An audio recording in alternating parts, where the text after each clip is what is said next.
Hello and welcome to the Morton Games. We're here in sunny Santry at the home of Irish athletics here in Morton Stadium, where Ireland's best athletes will be taking on international athletes from across the globe.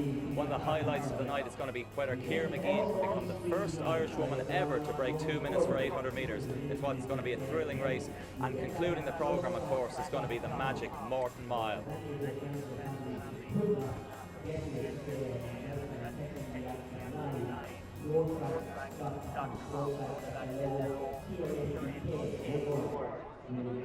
Hello and welcome to sunny Santry here for the Morton Games of 2017. Looking at pretty good conditions now. A little bit of wind out there, but we're hoping for that to settle down. In a moment's time, we're going to see a sea of juvenile runners here for the 16 by 100 metre relay, which will be significant. That's the setup for the main event of the evening at 9 o'clock this evening, which is the mile, the magic mile, where we're going to see how many runners are going to break 4 minutes for the mile. In between that, we have Ireland's own, Ireland's best athletes taking on international calibre athletes as this meet grows year on year. One star to watch out for domestically is going to be Ciara McGeehan. Can she become the first Irish woman to break 2 minutes for 800 metres? Never been done before. She's had stiff competition, but this time she's looking to go one better from last year. She was second. She's going for the win. She's going for sub 2, and there's going to be a great night of action in store. 21 track events, 2 fields. Plenty in store to watch, and we look forward to the action tonight.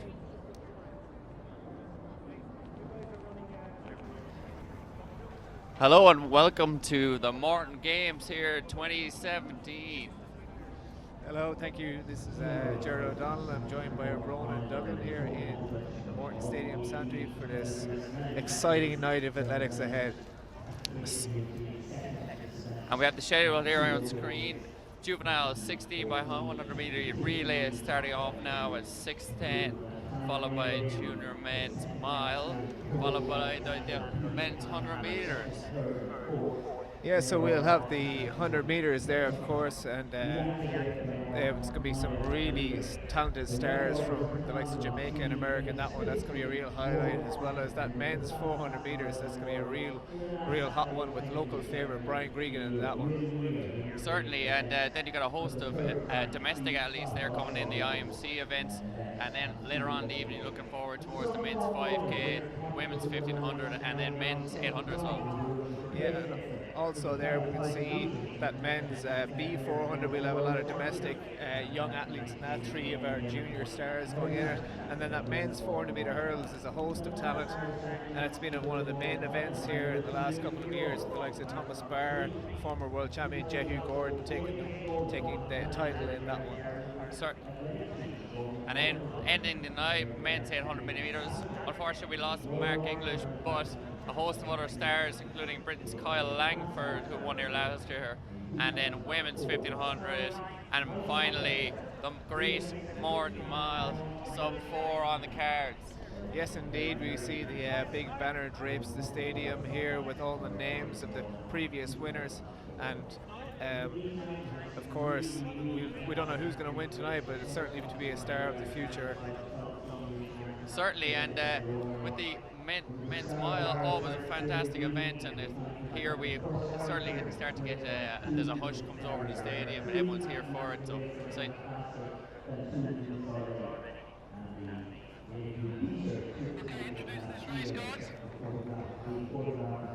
yeah, so we have this juvenile 16 by 100 metre mile relay, so it's a unique event. We've got a host of young athletes on the track from all the different clubs around Ireland and Dublin in particular.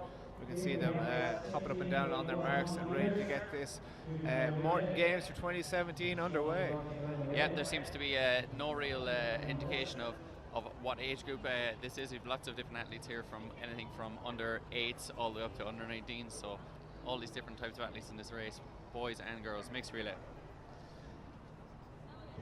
So the start list there on the screen, you can see, is Celtic AC. We've got Clonliffe A and B teams. We've got Dunboyne AC, Shocklin AC, Lacala AC, Lusk AC, Portmarnock AC, Ratoath, and St. Cocas. And also there, last but certainly not least, is Tala AC. So we can see clubs from Meath, Dublin, and Kildare all squeezed in there for this one. Certainly. Close by, they've all around and ready to go. There's Fintan Riley as well on your screen. It's commentating tonight. 152 800 meter runner, and coached the many athletes in Dunleer AC.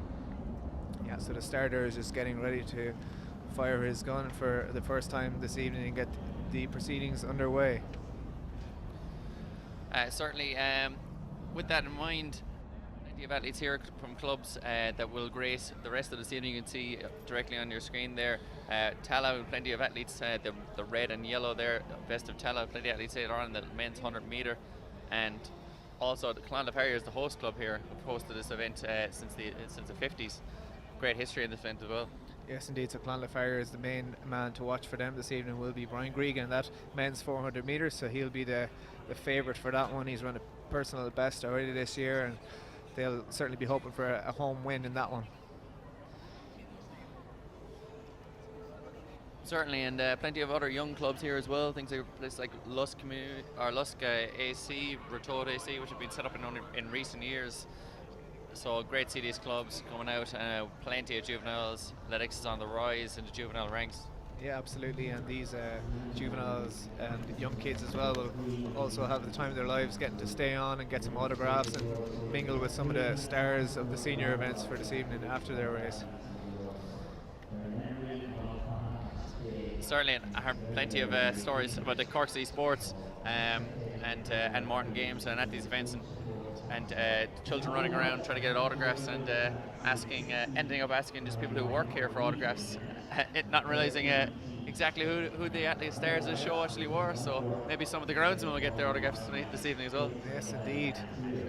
So as you can see on the screen, we've got some glorious sunshine. We get a close-up of Cyril Smythe there. He's the man with the gun in his hand, and he's taking proceedings here, waiting to get the orders to get the evening underway. Well known as a perfectionist is Cyril Smythe. Certainly is. He's heavily involved with the Irish Universities Association, and he's taken charge of tonight. The Irish Universities actually ran on this, the University International was ran on this track only about 4 or 5 weeks ago. In the pouring rain, we see an athlete here from Dunboyne AC getting themselves ready to rock. Yeah, you can see there's some glorious sunshine there on the screen anyway. It's a typical Irish summer's day here. Sun splitting the stones, not a cloud in the sky. We've got a nice breeze there, but it seems to be blowing in the right direction in terms of the sprinters. So they'll be looking out from their call rooms and hoping that it stays that way. Certainly, and plenty of in attendance thus far, and the action is going to head up around 6:30, 7 o'clock as well, so you'll see people streaming in. Irish people aren't known for their punctuality, so I'm sure they'll start to stream in now over the next half an hour. And there we have the starters' orders. We're on our marks. So the juvenile 16 by 100 meter relay. Which works out to be a mile, Ger. Certainly does.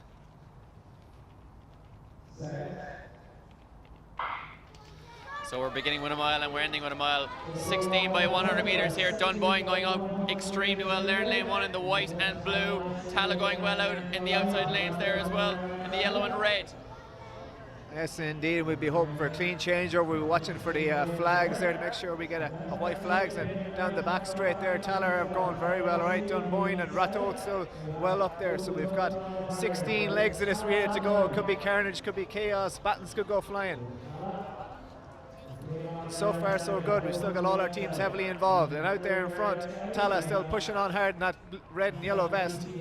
Certainly Ratot going well here in the blue and white on the outside. This will all end up being how you've stacked your team, and they're cutting in here in towards lane 1. And it's going to turn into a bit of an instruction derby here with athletes all over the track. Ratot coming out the lane 4 there. Lusk AC going well as well. We've got Lakela, we've got Tala in second, Ratot now out in first. Yeah, so Ratot after that break, after the second bend, they're streaming away now. In second place, Tala. That is the famous Clonla Farriers vest there, just on the right ear shot in the black and amber. But they're just in the medals at this stage. Ratot streaming down the home straight there, head on. Yeah, Ratot running away with this one at the moment, this moment in time. Tala struggling a little bit, but it's toing and froing. 16 by 100 meters here. It's very, very exciting relay for these athletes.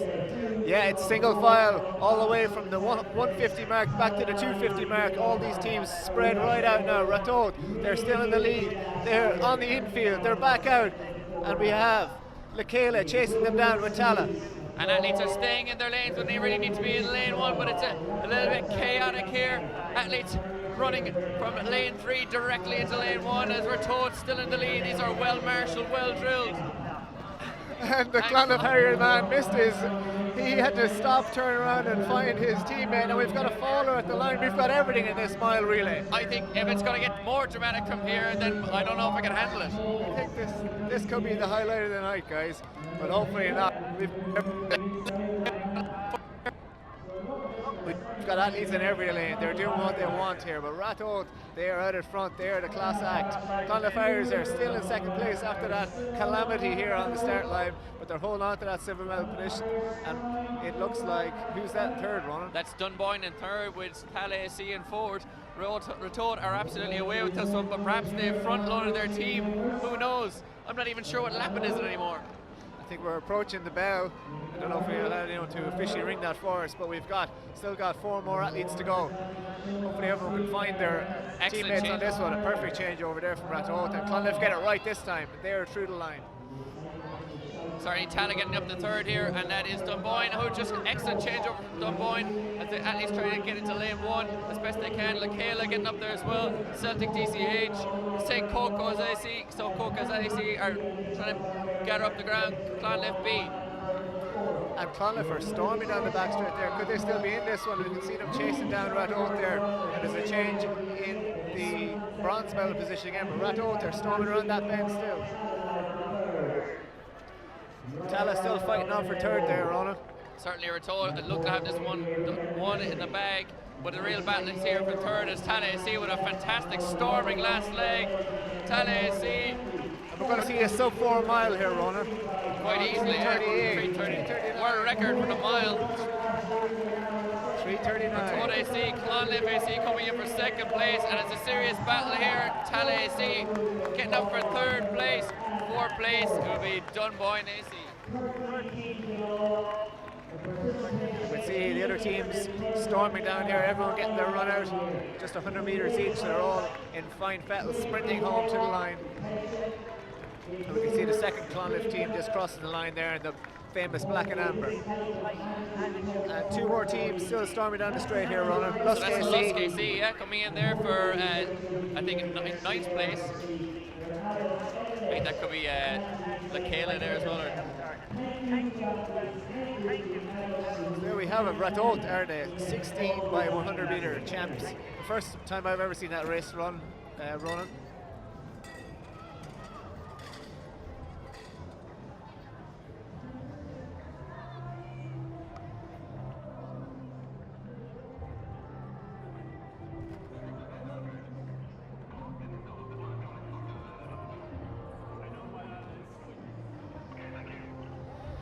So we just see the pole vaulter there getting ready, and we just see the glorious sunshine here as all the relay athletes stream across the infield back over to get their gear and to celebrate with their teammates.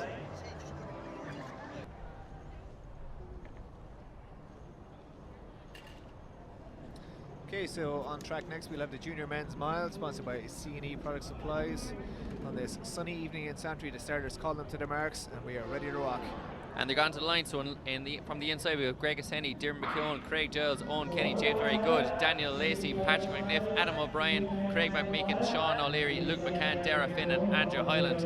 And already we see Diarmuid McKeown getting straight to the lead, so the guys to look out for here, Craig Giles of Clonmel Harriers, Intermediate Schools, 800 and 1500 metre silver medalist, and he won the National Juvenile 800 metres last week. He's about second in the field at this moment in time. Dara Finn just behind him, Intermediate Schools 800 metre champ from last year. And taking closer order there on the outside is Craig McMeekin, who won the Autumn International cross country last year. Diarmuid McKeown still leading this one as we go through 200 metres in 34 seconds. It's a bit slow. So stacked field of juniors here, Ronan. Certainly going to be tasty at the pointy end of the race, but at the minute it's going quite pedestrian. Certainly 34 seconds is not the quickest, although you have to count in the couple extra metres at the start as well, so it's in thereabouts. Luke McCann there taking close order in second place, has a European junior standard. He's around 350. He's the class of this field. He's just there in the grey with the sash, the red sash across it, and just on the outside there 149 is Patrick McNiff, the second placer in the All-Ireland Schools cross country. He mightn't have much of a kick, but he's going to go here. It's a bit of pushing and shoving there as Luke McCann catches Patrick McNiff. A little bit of Sean O'Leary there in the Clonliffe vest, the black and amber just behind him, the tall gentleman in 4th place, Leinster Schools cross-country champion. Patrick McNiff just starting to take the bull by the horns there to pick up the pace a little bit here and bring these lads around the bend and into the back straight. So picking up the pace slightly here, but they're not that strung out yet. Everyone's still in it. No, everyone's still in it here as they come up towards 600 metres. Daniel Lacey is in there as well. He's a very young man, but the intermediate schools champion is just second from the back there, trying to hang on and run a good mile time. And outside of that, then the next person to really watch there is Diarmaid McKeown from Dunleer AC, who's in about 5th place at this moment. So plenty of good athletes in this one as Luke McCann takes closer order at the front, goes around as we come up here now. With 700 run. So as we come here to the end of the home straight, that'll be 2 laps to go in this mile race, so 4 laps to the mile. Yeah, so Luke McCann there up front in the DSD singlet, the grey with the sash, as you mentioned earlier. He approaches the halfway point in this junior men's mile. So 800 metres in 2:14, so that's looking around 4:28 pace, which is not exactly much of a roasting pace here. It's not going to get rid of many of these guys, but there is a little bit of a gap growing there as Luke McCann, the 350 1500 metre runner, which works out at about 4:07 for a mile. This is certainly within his wheelhouse. As Sean O'Leary, the hometown athlete, he's going after it. He's only around 4:09 1500. There's 19 seconds of a difference between these athletes. But there's not even a sliver of a difference between them now with 600 to run here. Yeah, so the chase pack just there trying to take a bit of closer orders. There's a pack breaking off the back too, but there's 3 separate races going on here at the minute. But Luke McCann out in front is starting to open up that gap from the field again, and he looks like he's going to move away here. Certainly is the class of this field. He's made 3 or 4 metres there, and Sean O'Leary covered that move. Craig Giles behind has a great finish. He's also from Clonliffe Harriers. Dara Finn and Craig McMeekin there taking closer order, trying to get up towards Sean O'Leary, who's starting to struggle a little bit here with a lap to go. We hear the bell. 40 metres to run. It's Luke McCann from DSD, the 350 1500 metre runner. The class of the field is storming away. Sean O'Leary is about to be eaten up by Dara Finn, Craig McMeekin and Craig Giles, who are coming up here on the outside. Diarmaid McKeown as well from Dunleer AC. 300 metres to run. Luke McCann is in a class of his own here. He's about 15 metres on Sean O'Leary, who's going to try and use that Leinster Schools cross-country winning straight to keep away the chase pack here as we see Patrick McNiff. Patrick McNiff is struggling off the back there as Dara Finn, Craig McMeekin, the 5,000, 10,000 metre runner showing his strength here. Real battle on for second and third as Craig Giles with the whopping finish he had in the Irish Schools over 8 and 15. Really trying to get after it there into second place. Luke McCann is away and home. He's going to win this one. Craig McMeekin in second place, but the real battle is Craig Giles here going past Craig McMeekin. Craig Giles. Sean O'Leary's had a comeback here. Can he get up for the bronze again? He was winning through treacle on the backstrip, but he's getting back to it. There's only one winner. That's Adam O'Brien up there for second, Craig McMeekin in third, Sean O'Leary, fifth is Dara Finn, Diarmaid McKeown sixth, Craig Giles seventh now, and that is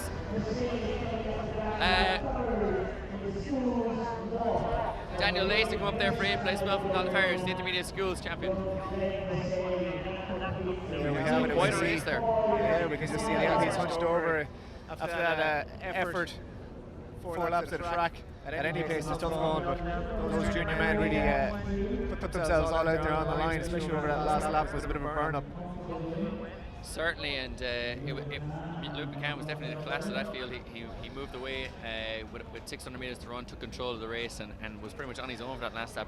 And apologies to Adam O'Brien, by the way, who was calling Craig Giles there. They look very, very similar. Adam O'Brien, he's a university international over 5,000 metres. He got up in that mile there for second place in the end. So great run. Yeah, Sean O'Leary was a long time in second place there and kind of ran out of legs on the backstrip and held on well to finish in fourth in the end. Certainly, and he is a very, very strong athlete and a tough athlete as well. So no doubt that he'll have got a lot out of that.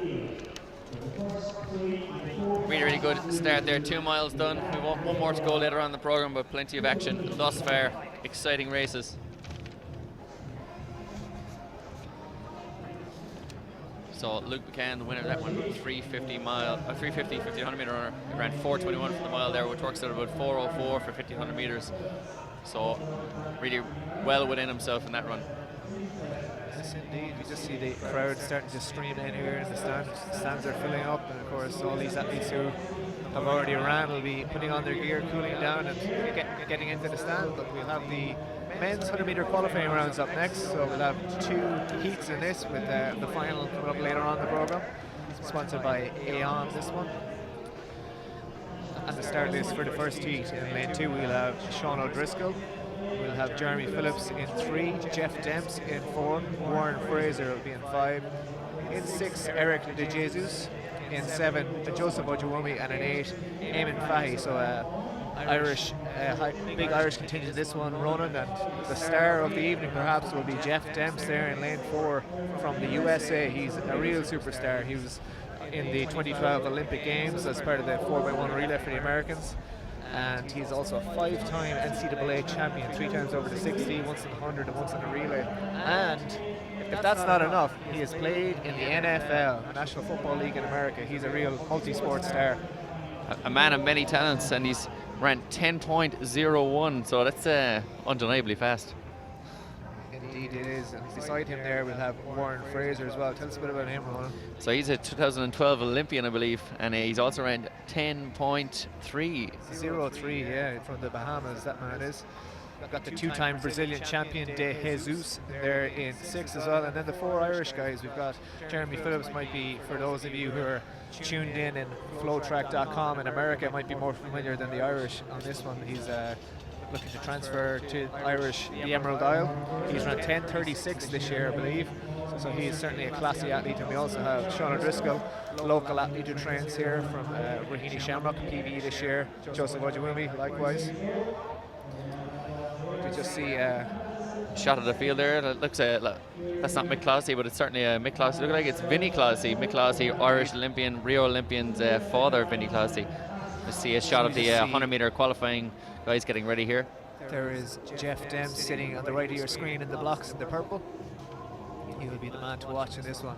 Just as we go back, Joseph Ojuwumi in lane 7, and this one will be off to the European Junior Championships next week in Italia. He's run 10.77 this year. And Eamon Fahy is of the Nor Harriers, goes out in lane 8. So I suppose here for guys at home who are watching this, there's probably a little bit of a difference between the real hot shots of this one, like Jeff Demps, who's, as you said, 5-time NCAA champion, the American Collegiate Championships. It's going to be a little bit of it between those and maybe the guys that are running 10.7. What's that distance going to look like on screen now in a minute? So basically you're going to see about a metre per tenth at that sort of pace. So as you can imagine, 10 seconds flat for 100 metres is 10 metres per second. So it's pretty easy. Yeah, that checks out. It checks out. The stats don't lie. But I don't think Jeff Demps will be going off all out in this heat anyway. But you just see the pole vault is here still warming up with that flexi bar. So that's a foam padded bar there they have just to make sure they get their markings right, as the pole vault uprights can be adjusted for each athlete. Just see that is Jeremy Phillips there with his back to us, and that Nike vest and the colored spikes. And as we know, these 100-meter guys will be taking their time getting into the blocks. Yes. So in lane 2, Sean O'Driscoll. Lane 3, Jeremy Phillips. Lane 4, Jeff Demps. Lane 5, Warren Fraser of the Bahamas. Lane 6, Eric De Jesus of Brazil. Lane 7, Joseph Ojuwumi of Ireland, and Eamon Fahy, also of Ireland, out in lane 8. Yes, you can see their personal best there beside these guys on the screen. Season's best, not quite as quick for some of them, but they're not too far off. So we can only assume that Jeff Demps should stroll his way through this one without really putting too much into it. I'd imagine the likes of Demps and perhaps Warren Fraser as well will really push out for 30-40 metres to see where they're at in the race, try and relax and then cruise across the line once they're safe and qualified. They won't be too worried about their lane draw for the final, but they'll surely, as winners, are top 2. And we just have a presentation here from the junior men's mile. That's Luke McCann from DSD, ran 4:21 for the win. In second place, that's Adam O'Brien from Clonmel Farriers, and in third, that's Craig McBegan from North Down. So very exciting stuff there, junior men's mile. The children, I believe, are our future. Certainly so.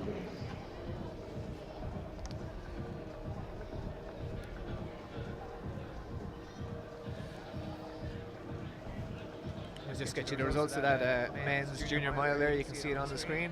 Ireland did well in that one. we've got 4:21 for the win for Luke McCann. Adam O'Brien in second there, 4:22.60, and Craig McBeechin, 4:22.90.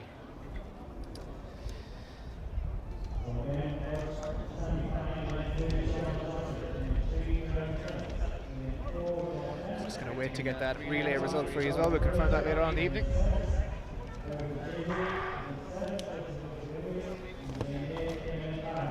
As we see the men's first heat of this 100 meters getting ready to get called to their marks. There's a shush and a hush across the stadium. Quick rundown here again. We will have in lane 2 Sean O'Driscoll, 3 Jeremy Phillips, in 4 Jeff Demps, in 5 appears to be Warren Fraser. Eric De Jesus appears to be has voided his lane. There's no sign of him, or Joseph Ojawumi in this one, but Eamon Fahy is there in lane 8. So we just have to confirm that starters for this one. We appear to have 2 withdrawals.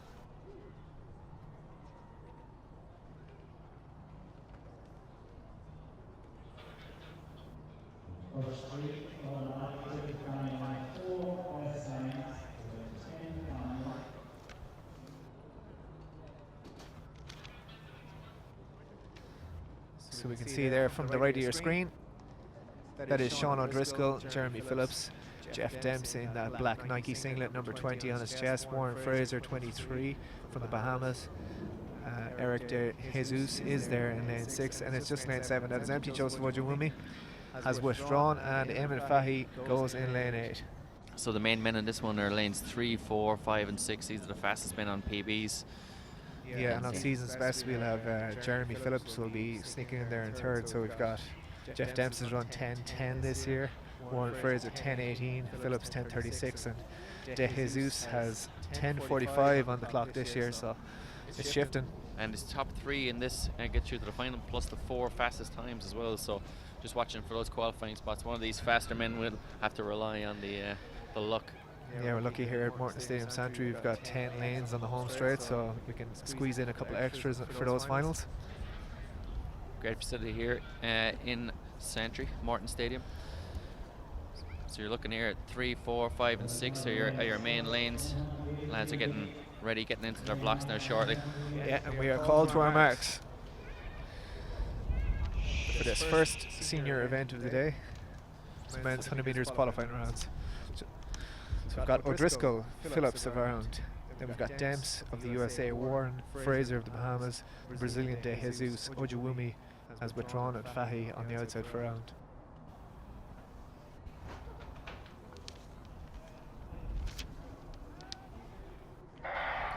So they got out strong here, and that's Demps out extremely quickly. The 60-meter man, but Fraser's holding him off at this moment in time. It's Demps and Fraser all the way to the line. There's no slowing up here. Demps gets over the line, winning that one. Yeah, Jeff Demps really with a storm of a first 40, but Warren Fraser didn't give it all his own way there. I think he was the better out of the blocks, and wasn't up until the going to the running that Jeff Demps started to move away, but 10:44 on the clock. Those 2 guys are definitely safely through, and we'll have to wait and see, was it Phillips or De Jesus who will follow them as the automatic qualifier. And just you're looking at Demps there, out extremely quick, showing that 60-meter speed. Yeah, you can see both of those guys, both Fraser and Demps they're quite short in stature, but they are absolute powerhouses. They stormed out the blocks and they were gone and away from the field after 20 meters. These guys have run so quick, both in the 10-1s this season. They often said about Jeff Demps, is he the fastest man in the NFL? He ran a 4.2 40-yard dash, so he's certainly one of the fastest all time in that category. But he is through to his final here, 10:44. Interesting to see what the wind reading is like on that. Not much of a shutdown there from Demps in that one. No, I think just when he got to around 80 meters, he said, I'm home and safe and I'll cruise in, but didn't shut down the engine too much. He still made sure that he got that #1 spot. And Eric De Jesus there, I meant to mention it at the time, but a very slight athlete. He is indeed. He just wouldn't look much like a sprinter if you met him on the street, but he can certainly shift down the track.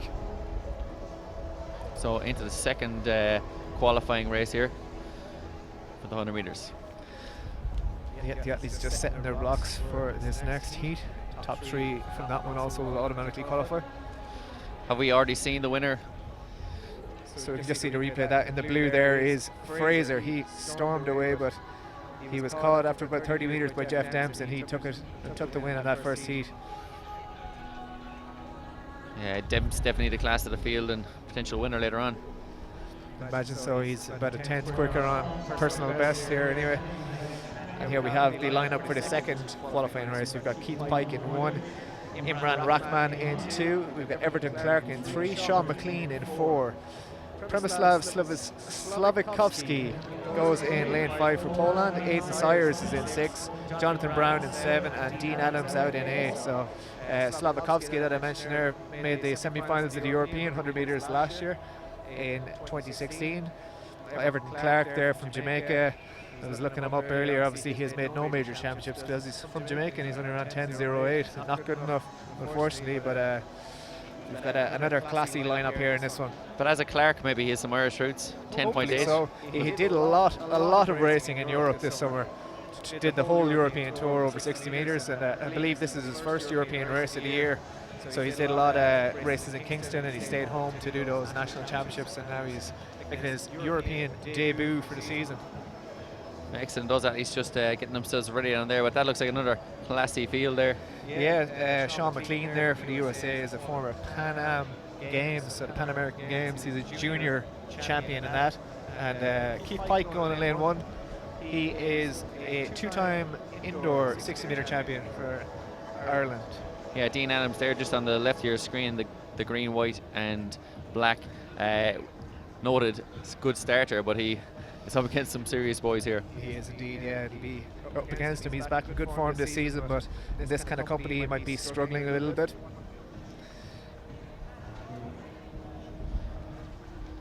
Just see the crowd starting to fill up here on there's deck chairs, there's blankets out, there's shorts, t-shirts, hats, scarves, headbands, all set to go here for this Morton Games 2017. Certainly, and shout out to Brian Marr there as well, who'll I'm sure be up here on the hill for until next 2 weeks time when the nationals start. He likes to bed in early.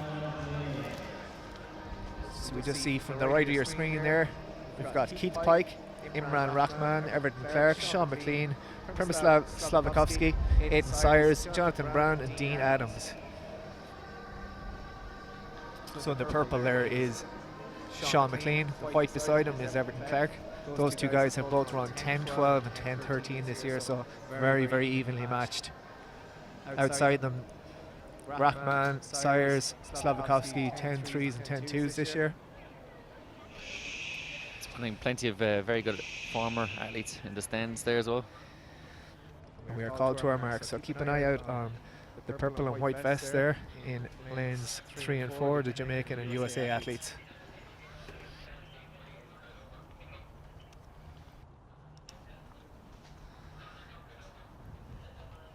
Call to our marks. Everton Clark just taking his time there to get settled, so he's a lot of 60 metre experience this year. And we have a false start there in lane 4. Sean McLean, it looked like in the purple vest, so we'll just have to wait and see what the starters' orders are, if there's a green or a red card. But what do you think of that one, Ronan? That's unfortunate now if it does end up being a disqualification, but I have a feeling, I have a good sense that we might get the lucky green card here.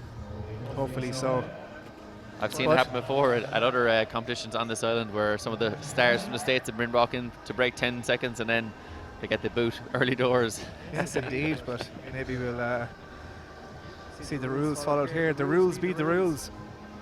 Certainly, and he looks a little bit disappointed himself. Sorry, Ronan. He has his hands on his knees and he's hunched over there. He looks like he knows his fate, but maybe it might not be as strict here in the qualifying rounds.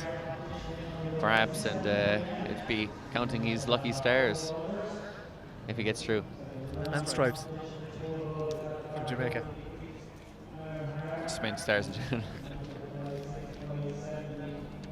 So we do have that lucky green card by the looks of it, so we're all safe. Everton Clark breathes a sigh of relief. He's down on his hunkers there. I don't know if he's even up for this race anymore. Hopefully so. He's run 10.12 this year. He is the fastest man in the field in this heat. I think he was getting himself psyched.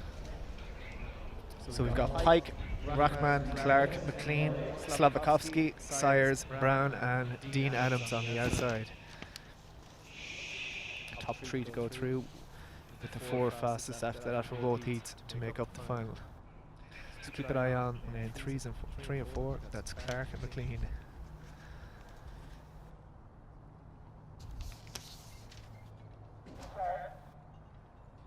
And that's the second time of asking. We are away, and Clark there in 3 is flying. It's Sean McLean in 4, the purple trying to put it up to one. Imran Rahman in 2 is going very strongly as well on the line. Those 3 will be the 3 men through. Rahman, Clark and McLean, 10:58 on the clock. And a very tight race they're running, and we actually did Everton Clark a disservice there with Sean McLean, of course, who had that faulty start in the heat. I knew. But there was no doubt about the race. Imran Rahman really gave them a run for their money there. He's run 10:39 this year, and he really put it up to both Everton Clark and Sean McLean. But we'll see how things pan out in the final. Maybe those guys just need to get a run into their legs. You see Sean McLean there shaking hands in purple, the former Pan Am Games junior champion. Quite a slow time, even for heats here, almost 10.6, which should be well, it'll be close to the wheelhouse of some of the Irish sprinters we have here as well. So it's a little bit cold here at the Morton Games. Indeed, just on that previous heat, just see the results here. We have it was a dead heat for third place with Jeremy Phillips and Eric De Jesus. So Phillips was given the 3rd spot, but I'm sure the Brazilian man will get in there as the fastest loser. Sean O'Driscoll with 11:05 and Eamon Fahy with 11:38. So Demps, Fraser, Phillips guaranteed their spot in the final.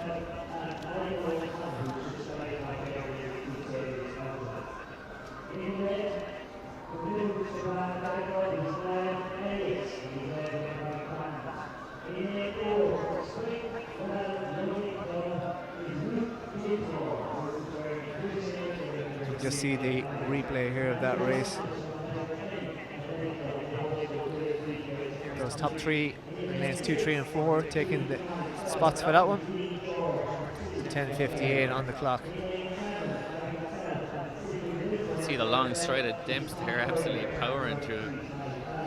Yeah, Slavkovsky will be a little bit disappointed with his run on that one. He was a little bit off the pace there, the taller Polish athlete in the one piece. But we can see that Sean McLean, of course, did take it. 10:58. Everton Clark in 2nd, and Imran Rahman in 3rd. Aidan Sayers had a good run there, 10:67. Take it up for 4th, and Slavkovsky will have a nervous wait, as will Jonathan Brown. But to see, will they make the final? Dean Adams with 11 flat, and Keith Pike 11:25. I think Slavkovsky and Sayers will be in for that one. It was 10:75 in the previous heat, so I think it'll be won't be much of a nervous way for those 2 boys. I think they know they're true. This one, the IMC 800 meters domestic event here, sponsored by Dublin Frontrunners. Yes, it'll be Jonathan Brown will be the international man to miss out for that 100 meters. Looks like it.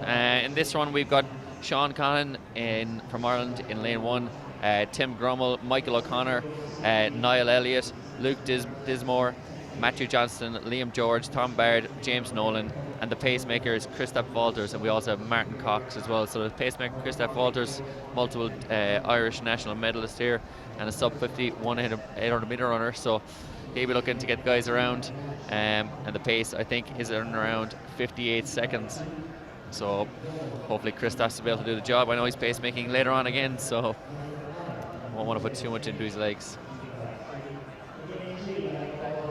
See page 1 there of the IMC start list. So Tim Grummel's one of the fastest in this field there at the bottom of your screen. He'll be in the navy and orange vest of Sleekhool AC. So athletes of every age in this one, from the juveniles to the masters. Yeah, full contingent of clubs as well, as always we see at these events, with the full colour of clubs from all around the country up here to represent at this Morton Games. You have everyone from Clonleaf AC to City of Derry AC Spartans there directly on screen, and Dunleer AC, Letterkenny, Sleekhool Crusaders. Springwell. So these guys will be trying to run in around 2 minutes. Athletes will go out in around 58 seconds. Christoph Waltz is going to take them hopefully to 500 meters at that pace, and then the athletes will have to take over. and go after it, try and go sub 2. Sub 2 will do, as they say. Absolutely, always.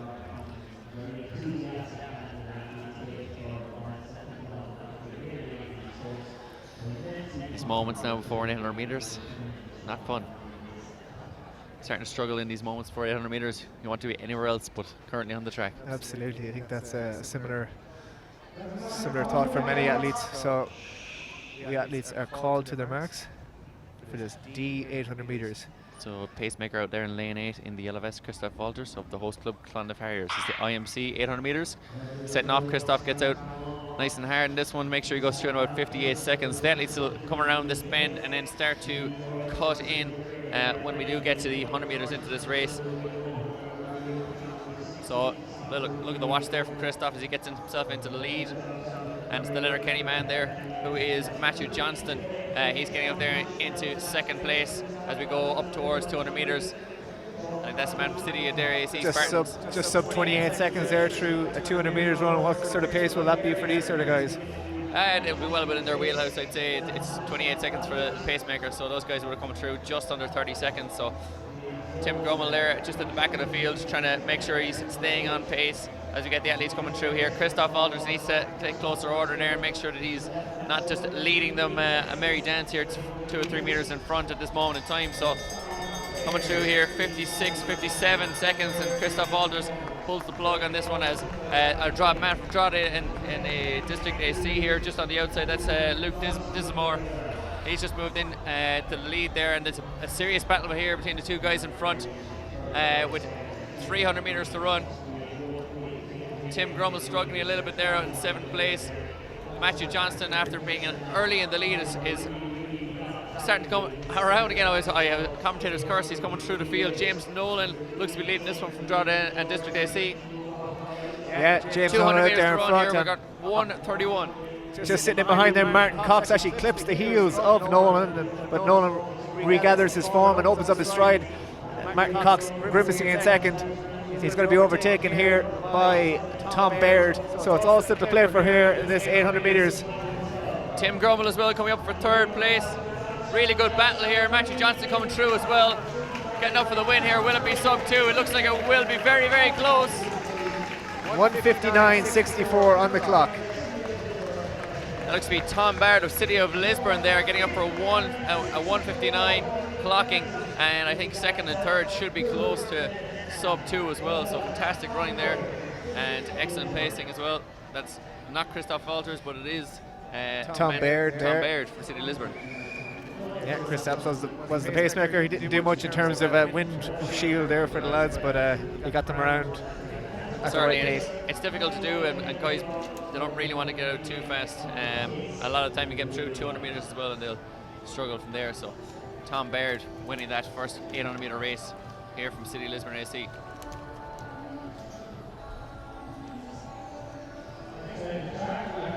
Tom Baird, you took the first 800 meter race of the night and your first time sub 2 minutes. Tell us about the race. Yeah, it was tough out there. The big wind coming up the back straight, and just got to work hard like. But a great meet, great race, great pacemaking, took us through on the dot 57. So brilliant, can't complain. And you were in behind the pacemaker, then you went back a bit, and then you came back around again. And it's your first time sub 2 minutes, isn't it?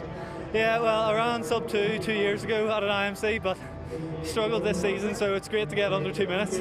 That's what I've been aiming for, it's what I've been working for, and it's great to finally do it. Last race of the season, so yeah, it's great to get there. Well done. Cheers, thank you.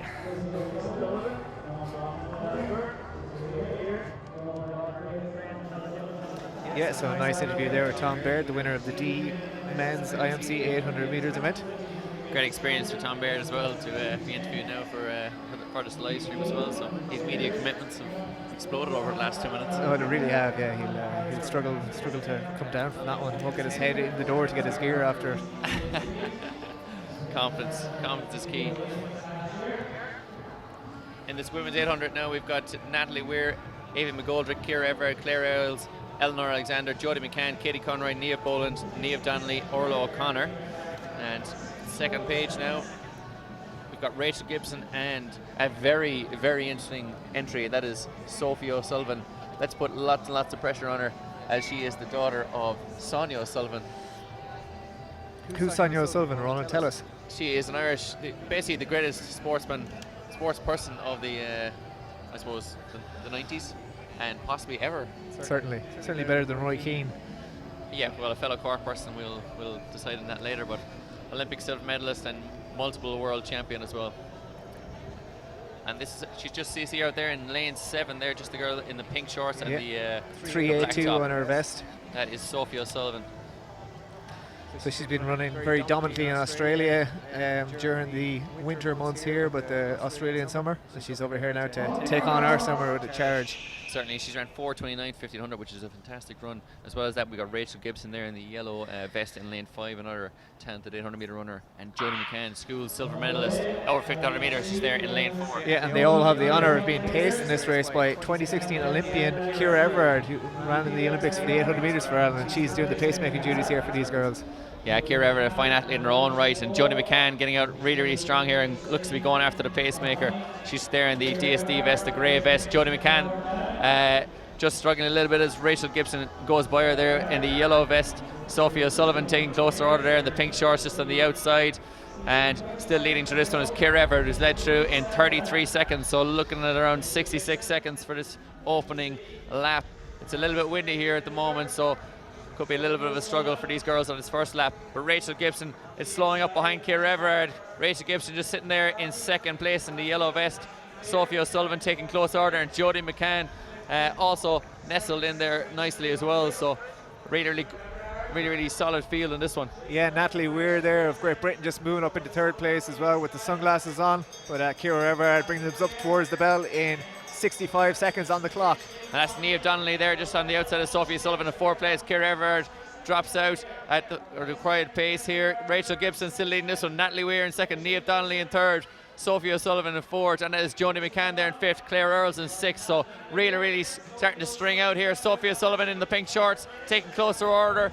She's striding out on the back straight, reminiscent of a certain someone on the back straight at this moment in time. Rachel Gibson surrenders the lead to Sophie O'Sullivan. Natalie Weir in third, Niamh Donnelly trying to take closer order as well. Top four still well in it. Jodie McCann starting to struggle there as Claire Earls goes by, but at the front is still Sophie O'Sullivan with 180 metres left to run. Rachel Gibson could take a big scalp here.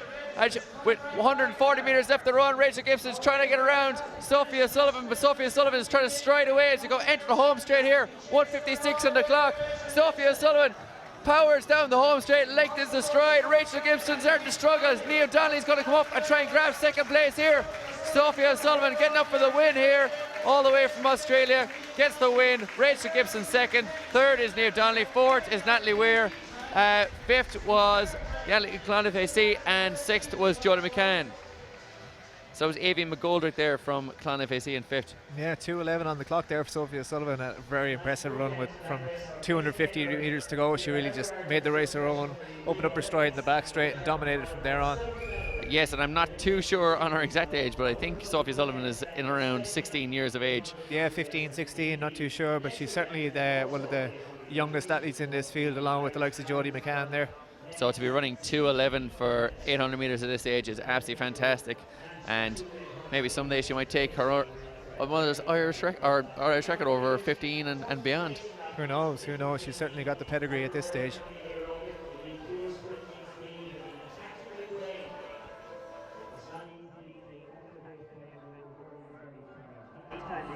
Sophie O'Sullivan, you've come over from Australia with your mother, of course, Sonia O'Sullivan, and you've taken the win here. So maybe a new O'Sullivan dynasty here tonight. How was the run? Good, yeah, it's nice. I'm here in Ireland. It's a bit cold, but it's alright.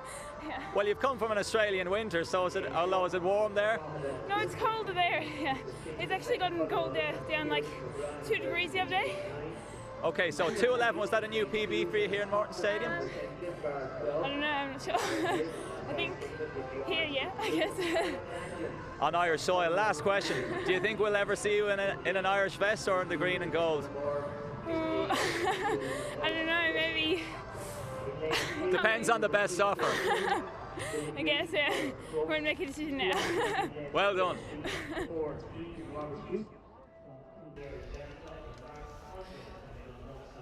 So a nice interview there with Sophie O'Sullivan, daughter of Sonia O'Sullivan and Nick Bideau. So she's not sure of her PB. That's the joy of the youth running, isn't it? Just gets out there and runs, and who cares? She won. That's all that matters. Certainly, and when you get older, it's very much you know exactly what your PB is because you never get near it. But classic Phelim Kelly there on the interview as well. You know, putting the pressure on early doors, asking the hard questions there as well. So absolutely good to see. Yeah, put the pressure on. Early scouting. So in this race, we have the 800 meter men's C race from the IMC. So plenty of action in this one. We have Aaron Mangan, Dennis Coughlin, Owen Buggy, James McGuire, Johnny Foster, Jonathan McKee, Kieran McGrath, Mark Conway, Mark Doherty, and Robert Hewson. Yeah, Owen Buggy leading this one out there in St. Albans in the white vest. You'll see him on the right of your screen there. We also have William Hughes as well, who's in lane 3. So these athletes have got off pretty strongly here. Owen Buggy, as you were saying, Ger out in lane 8 there in the green and the mainly white, but the green and yellow stripe of St. Albans AC, a 400 meter runner, and getting out strongly here, looking to run in around 54 seconds. Yeah, just has a quick look at his watch there. It's a very comfortable pace for him. He's close to 48 seconds on the flat 400 this year himself. Has another quick look at the watch, 27 seconds on the clock. So perfect pacing so far, and the lads are just sitting in behind him there comfortably. They're spread out, and it could be a fast race for these guys. Certainly, and we'll try and get an idea of exactly who we've got on this one. We've got James McGuire there sitting in behind at 3:45, and we've got number 341, Aaron Mangan, just behind that. So Owen Buggy just striding down here to bring these lads through the bell, hopefully in around 54 seconds. He approaches the clock, 55, 56. Yeah, you've got James McGuire there in second place. It's pretty strong pace. Owen Buggy gets to the side there, gives the lads a bit of encouragement. Of Willie Hughes causing a little bit of trouble at the back there, but making sure he gets out and around. He's a 153 man at his best. Still, James McGuire leading this one. Sitting just behind them is Aaron Mangan of Tullamore Harriers. And then we've got William Hughes trying to make headway on the back straight. Dennis Coughlin there just out in St. Finbarr SSC, just at the back. He's an experienced head. He's going to try and get up and around here with 200 metres to go. James McGuire still leading this one. Yeah, Mark Conway there, his DSD teammate, is just keeping close order in 5th place. He was in 4th, but he's just been overtaken now. We've got some movement going on, Ronan. We certainly do, and William Hughes is trying to make headway up there as well, but Matt Doherty looks to be the man here who's going to get up and win this one from the City of Derry AC Spartans. James McGuire still getting up the home straight. William Hughes coming up from the outside. Can he get up for the win? It doesn't look like it. James McGuire is going to win this one. William Hughes going to get for second place. Is he? He's going to get caught. No. Robert Hewson there right on the outside nearly gets up to beat both of them. I think he might have to settle for 3rd in that one perhaps, but really close race. Lots of chopping and changing and exciting to the finish.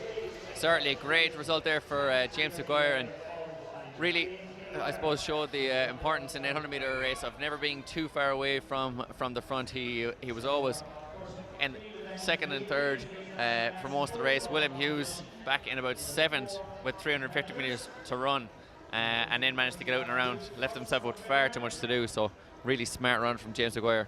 Yes, indeed. See Robert Hewson just there on screen. City of Derry AC Spartans 156.03 for the winner, James McGuire. We could just get an interview here with James McGuire, winner of that race.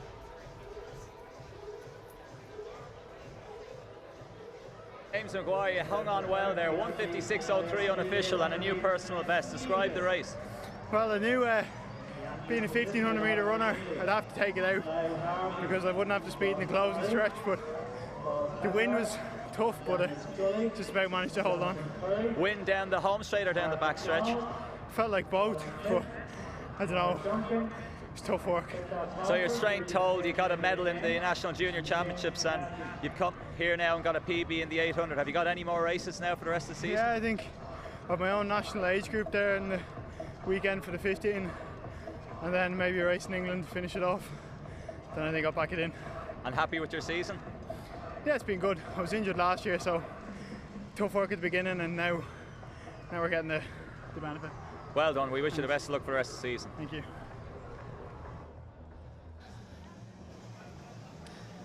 Yeah, so we're back in for our next 800 metre race, the B race. We have Jonathan Curry, Alan McGinley, Colin Smith, Conor Duncan, Daniel Scully, James McCassie, Christoph Walters back in, I presume pacemaking again, Mark MacDonald, Niall Harvey and Paul Peppard.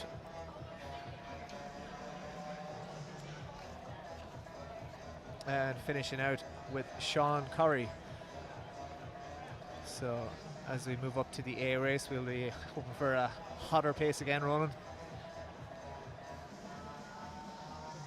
So Sean Curry just there in yellow, just in lane 2. So from the inside, that should be Anna McGinley. Then Niall Harvey there in the blue singlet.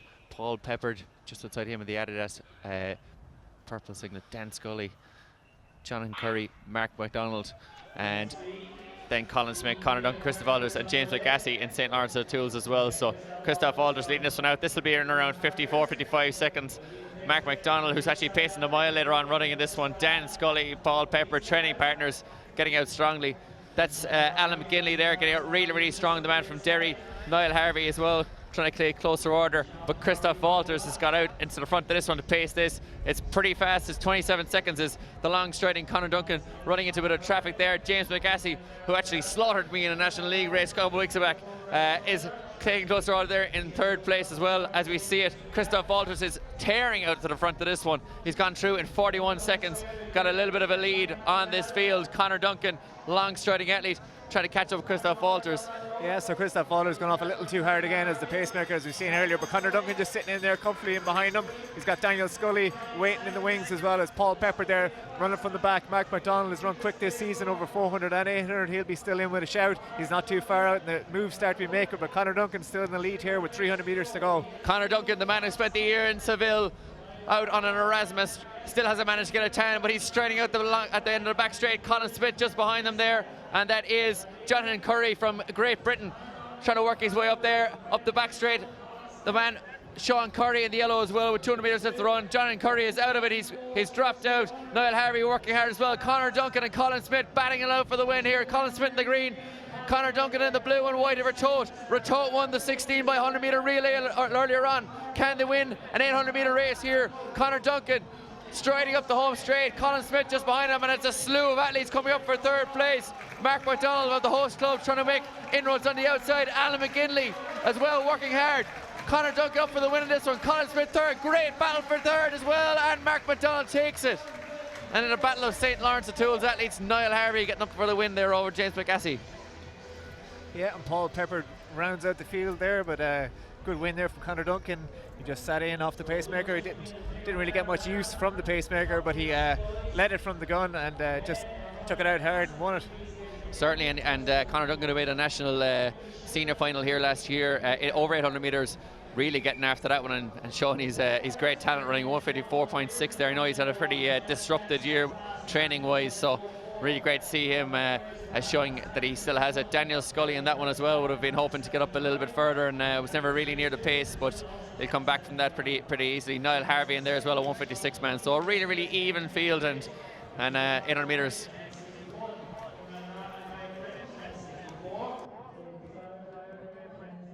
Duncan 154.64. You've been plagued by a few injuries. You've finished the year in college in Seville, and now you're getting right back into top form. Yeah, no, I'm happy to be back racing again. It was a rough enough year over getting consistent training over the last 8-9 months, but hopefully be able to string another couple of races together and finish the season well.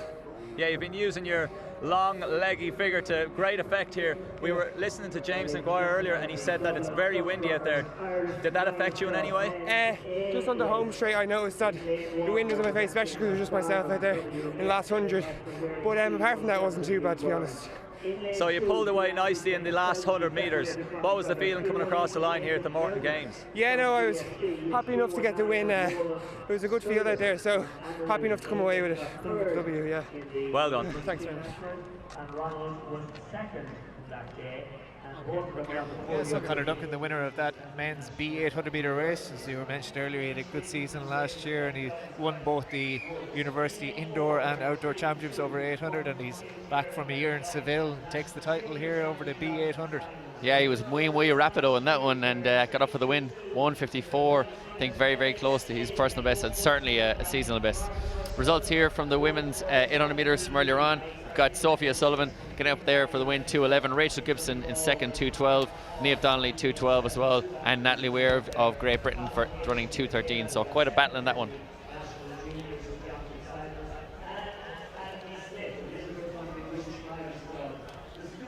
See a great shot there of the field lining up for this men's Dublin Frontrunners IMC 800 metre men's A race. Yeah, and we'll keep you updated with all the results here as we get them as well. Just see the lineup for this one. We've got Andy Smith from Great Britain, we've got Angus Meldon, Charlie O'Donovan, Conal Hayes, Elliot Slade, James Holden, John Fitzsimons, Kevin Woods, Lee Byrne, Mark Hoy. Yeah, so quite a good field. As they're called to their marks. Angus Meldon, the university's champ. Roland Surlis also there completing the field, and they're away. Give us a rundown of men to watch in this one, Ronald. Certainly, you'll see they like James Holden getting out here. He's going to be the pacemaker. He's got very, very strongly in the pit, and the field hasn't really gone with him. Charlie O'Donovan's Irish Schools champion over 1500 metres in the Leeville vest just there at the back of the field. So plenty of good athletes in this. Roland Surlis just there in the green and yellow vest of Annandale Striders. 325 is Andy Smith of GBR, who's going to come over here and try and get after the pacemaker Andy Holden. 322 is Elliot Slade, who's ran sub 150 as well. So these guys will be really looking for John Fitzsimons as well, just behind them in the red vest from 321. John Fitzsimons just come around with. Yeah, John Fitzsimons will be going to the European Junior Championships next week as well. He's ran 150 point twice this year already, and James Holden really gone way too hard here as the pacemaker. He's gone through in 52 seconds, but he's not doing any help to the field. John Fitzsimons sitting there in the red vest in third place at the minute, including the pacemaker. And that is Andy Smith leading this one out at the moment, getting absolutely, as you said, absolutely no help from the pacemaker. So the real pacemaker really here is Andy Smith from Great Britain, and Elliot Slade just back there in third place at this moment. John Fitzsimons is around 152 indoors this season, really going for it now, really, really fast over 400 metres. He's getting up here with 250 metres to run, striding out. Looks like he's absolutely tearing it here with 200 metres to go. Elliot Slade struggling a little bit there in third place, and the man from GBR here, Andy Smith, he's in second place.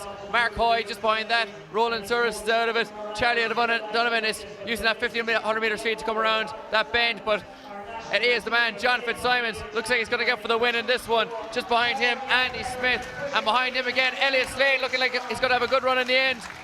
John Fitzsimons up for the win in this one. Can he break 150? Oh, very close. Just outside. He was really going for that one. He dipped on the line. He just misses out on a sub 150 clocking, but a seriously impressive run there for John Fitzsimons, and a great confidence booster before he heads off to Italy next week for the European Junior Championships. Certainly, to run 150 like that, pretty much on your own with 250 metres to run. I know Andy Smith from GBR helped him out a little bit more than the pacemaker, but really, really fine run there, and on a less windy night, maybe a warmer night, he might have broke 150. Yeah, James Holden did the classic 400 metre athlete pacemaking in 8 and went through 100 metres in about 10.5 and through 150 in 17, and then slowed right down and gave the athletes no use. John Fitzsimons, the race of your life, but still agonisingly close to that sub 150 barrier, 150.02, but still puts you in good stead now going over to the European Under-20 Championships next week. Yeah, really happy with the run.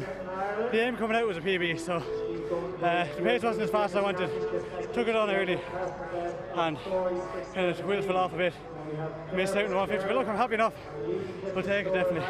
You really powered away down that last 200 metres, really looked strong, good form down the home straight, similar to when you won the national junior title. Have you been working on the technical form and just feeling strong and fit? Well, I missed a couple of weeks back in basically the month of May, so it's just really trying to get back fit. So anything I've been doing is mainly fitness work. I'm sharp enough from a 400 background, so just try to stay fit or get ready for rounds. Yeah, well, we hope you'll be fit for the European Under-20s next week. Good luck. Thanks a million. Thank you. Thanks. Well done, John.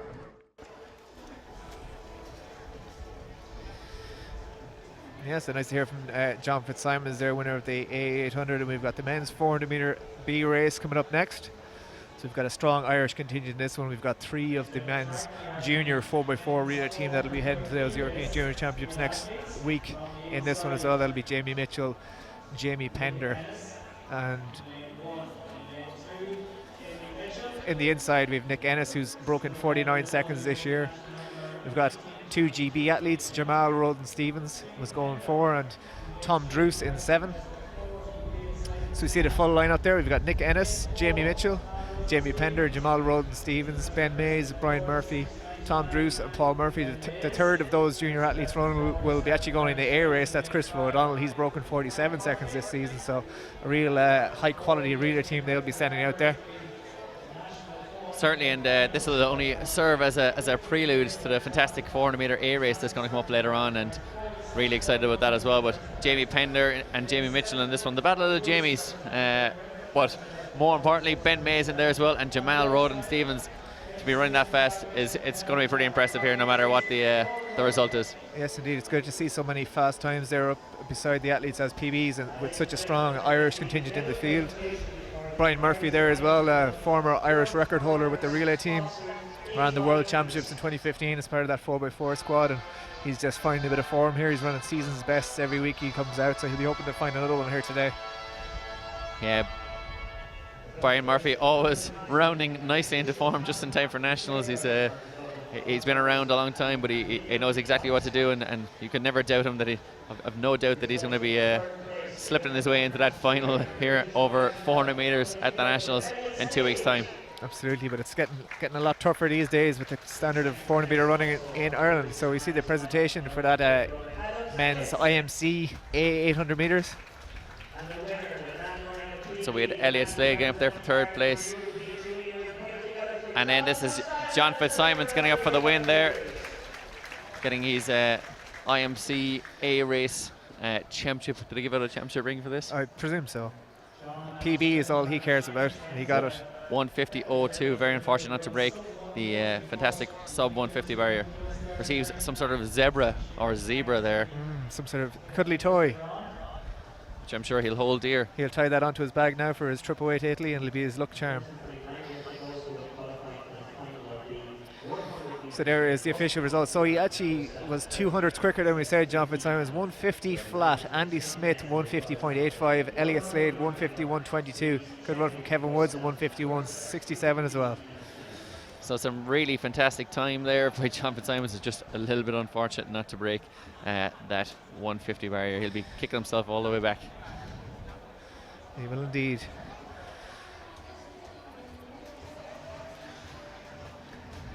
So 400 metre. See the rear end of Nick Ennis there. He's hands on hips. He's come on leaps and bounds this year. 48.95 is personal best. He was delighted to break 50 seconds last year, and he's really entered a whole new realm of one lap running. There is Tom Druce from GB. I believe he's from Guernsey or one of the islands running. He's run here a couple of times before. He's run 300s indoors, I think, as well. And is it the Isle of Man, perhaps, that crest? Or Guernsey? No, it is he's a Guernsey vest he is on, yeah. The Isle of Man, I think, is a flower of some description. There is Nick Ennis of Crusaders. He'll be on a crusade here from lane 1.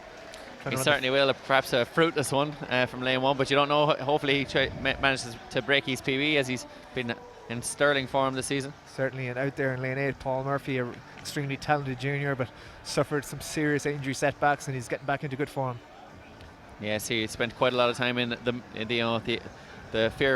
boot that all athletes fear. Das Boot. Das Boot, yeah, and getting himself back from injury. Always seem to be wearing them. So the real talent to this one, Jamal Roden-Stevens there, just inside in lane 5, and we're seeing Ben Mays on screen now. Ben Mays in that one-piece suit. He said he's now sponsored by M&M Direct. He purchased that for €20, he said. And Jamie Pender there is, so he's the brother of one of our high jump stars, Barry Pender, who's jumped 226 recently. So this is Jamie. He's had a breakthrough year over 400 as well, getting down into the 48.00. So he was unfortunate not to get into the 47s as well, but took silver at the Irish Schools Championships earlier this summer. Another fantastic St. Albans AC athlete, and we're seeing plenty of them out here this evening. Paul Byrne coming the 400 metre hurdles later on. We just see the pole vault getting underway there as well. That's Luke Cutts, just there on screen, the British athlete. Britain's Olympian Luke Cutts there, just clearing the bar. Won here in 2013, 14 and 15, so... Yeah, triple champ. Or potentially hasn't won in 2 years, whichever way you want to put it. Going to be a pessimist or an optimist. That's for sure.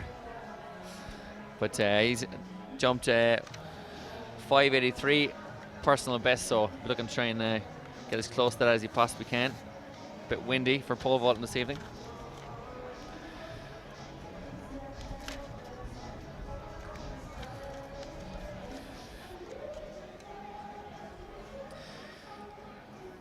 So we just see Jack Phipps in his club singlet there, getting ready to clear the bar, hopefully. That is Birchfield Harriers, one piece he is on him.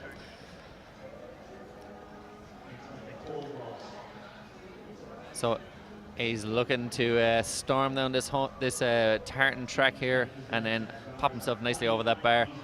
It's at about 5 meters 10 it is, Ronald. That's a rough guess and an exact judgment.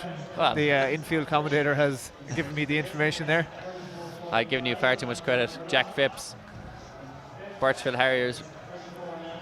Jack Phipps, PB of 5:22 as he runs down the runway, and he is up and he is clear. A great clearance there from Jack Phipps. He waves to the crowd, and he is quite lethargic with that one. He's not too happy or sad, but he's comfortable. Very whelmed by his performance there. He is exactly whelmed. But I suppose he's still got more to come and he can't get too excited. The adrenaline will be pumping later on for the 5:20 effort. Yes, indeed. So the bar is being adjusted there as Jack Phipps talks to Luke Cutts and walks back up the runway. Phipps and Cutts. So the athletes here for this B 400 meter race are just strolling around, prowling their lanes, keeping in the zone. So it looks like we're taking our time here in this 400 meter race. We're 3 minutes until start time, I think. So actually, we're behind time here. Just see the crowds there gathering here in the background as the girls are getting ready for their 200 meters. And you got Louise Shannon out there as well, European youths champion there in the yellow vest of Leave LAC. Carla Sweeney. You see Luke Cutts trying to do some sort of forward upside down front flip over the bar. It was unorthodox to say the least. Certainly. So a strange manoeuvre there from Luke Cutts, but maybe they said the same about Dick Fosbury back in 1968. Certainly. So we're just waiting on a few gremlins in the system to be ironed out here. The electronics are being acting up as they often tend to do, but I'm sure it'll be ironed out fairly soon and we'll be underway here. These lads for the B 400 meters. We've got 6 Irishmen and 2 athletes from Great Britain. All high quality. Certainly, and going to be a very, very exciting race here. Jamie Pender just doing some straight outs there as well. We see Paul Murphy just on screen. Multiple Irish international at this stage, and all these athletes will have gone through many of these over time. That's Marek Arants of Latvia. He finished 8th in the European Indoors in 2017, 6th in the European Outdoors in 2016. So he's tearing down the runway here. Can he pop over this 5:10 at his ease? Way too easy for Marek Arants there, as you said. 6th in the European Outdoor Championships last summer. That's no mean feat when you've got the likes of Renaud Lavillenie and the likes in Europe. It's Stepper as well from Germany. Absolutely, yeah. It's a real a stronghold. It's a real international. It's like the hurdles. They can really have people from anywhere, and that means that Europe can really be in amongst it on the world stage. You see in a lot of events, particularly in the long distance events or the sprints, that a lot of Europeans aren't really around it, but that was a 5:20 jump from Marek Arents, so he's really spoiling us with these high jumps. He is indeed, and Jack Phipps will be up next again, trying to get his 5:20. He was comfortably clear of 5:10. Just see up at the top left of your screen. So Jack Phipps at 5:22 man on his best, so this is 5:20 here that Jack Phipps is going to try to get over, so this could be on the very limit of his ability at this moment in time, but this is how we break through the ability, I suppose. Break through to new ground. Jack Phipps from Birchfield Harriers. Seeing some good shots of warm-ups here, at least attempting to keep themselves warm as we wait for the gremlins to be started out. These athletes are well experienced. Jack Phipps there in the background. He just aborts his run-up, so just as well we didn't zoom in on him for that one. It would be an awful waste.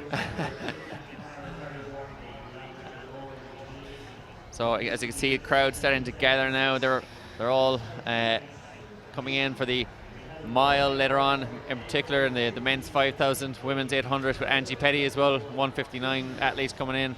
The winner 2 years ago, as well as Alex Bell, last year's winner. So plenty of action. Yeah, some real high quality races to come, and of course it's tickets on the door, so if you are watching us live on flowtrack.com and you've got friends, family, parents, enemies, foes, send them a text, tell them to get themselves down here. Under 16s are free. Bring the kids, bring the family, because you're going to see some magic here. Certainly plenty of action here at the Morton Games so far, and to come, but that is... So we have Claire Fitzgerald here in the circle for the discus, but it was a foul throw. So she is the Irish champion and represented Ireland at the European Team Championships this year for the discus. Certainly did, and Claire Fitzgerald is such a fantastic athlete. She's represented us in the shot put as well as the discus on many occasions. She has indeed. We see a lovely picture of the tricolour. I think that's actually the Ivory Coast. It's backwards Ivory Coast flag there going strong. So that is Jade Lally there from Great Britain. She is an Olympian. She is a real class of this field. She's thrown 10 metres further than anyone else in this event this year. So 65-10. Yeah, that's some real classy throwing as we see her in the circle. And she gets a clean throw. It looks to be over the 50, around the 55 metre mark. Yeah, certainly, yeah, well over 50. But what a whip of an arm there from Jade Lally. You can really see the I suppose the difference in between the 65-minute throw and then a 40-minute throw. She's a Rio Olympian, is Jade Lally. Exactly, 65-10. Real speed is all that you'll notice there. The whip of the arm and the long levers to chuck that disc out. Certainly, she seems to be looking for a discus there in the netting, but Jade Lally, GBR.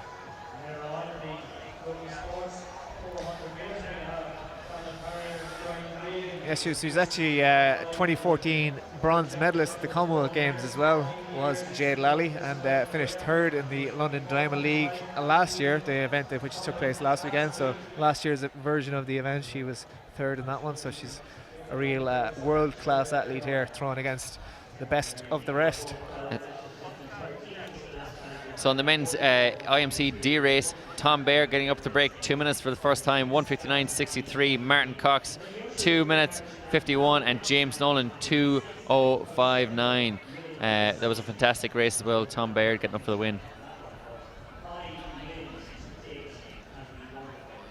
So just if you just joining us there now, Sophia Sullivan 2:11 to win the 800 meters. Rachel Gibson 2:12 and Niamh Donnelly 2:12 as well. So a great battle in that one.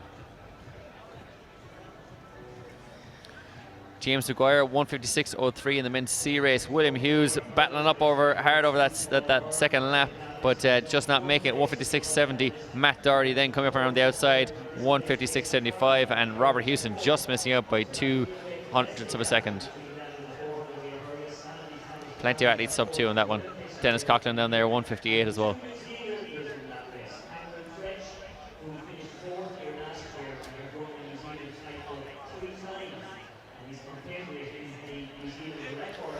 So still waiting on results there from the B race, but some excellent running thus far in the Morton Games here. Just waiting on this 400 meter race, and the athletes are heading back inside, keep themselves warm. So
So we finally have this men's 400 metre B race. Jamal Rowan Stevens there in lane 5, Jamie Pender in lane 3, Jamie Mitchell in lane 2, Nick Ennis in lane 1, Ben Mays in lane 6, Brian Murphy in lane 7, Tom Druce in lane 8, and Paul Murphy just there on the outside of Ferrybank AC.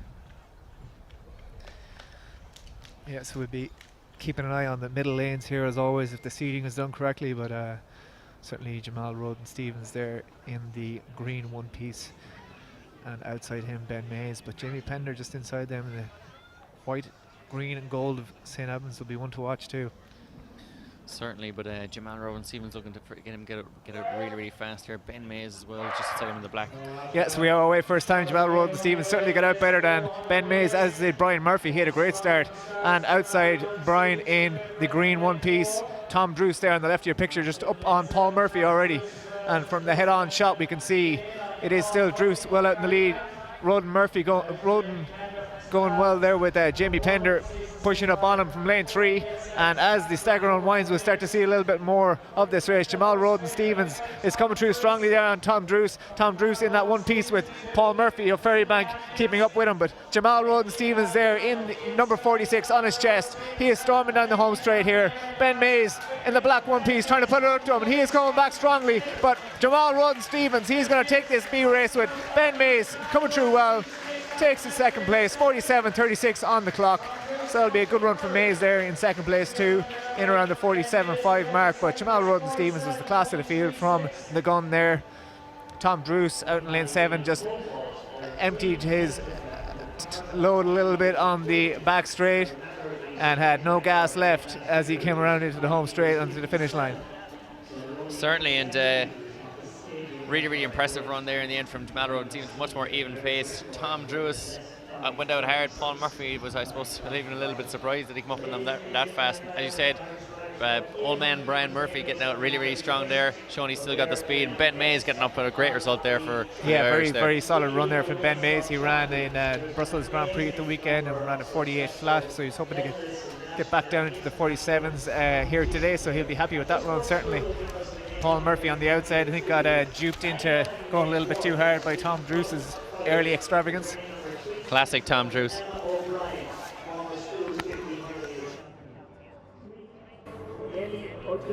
Jamal Roden Stevens, always tough to talk with a body full of lactic straight after a 400, but you came through strongly in that last 100 metres.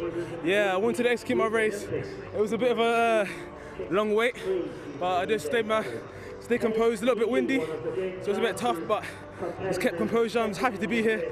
First time in Ireland, so welcome. Thank you to the old Irish people watching, supporting.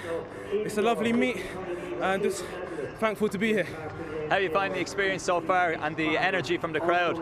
Energy is electric, so close. You literally can touch them, you can feel them. So I think more stadiums should be like this. I think it's lovely. I'm happy with my race personally. I wanted to dip under 47, but just lacked a little bit. Maybe I didn't go through too quickly, but it's okay. It's okay. And you were talking about keeping your composure there with the delay.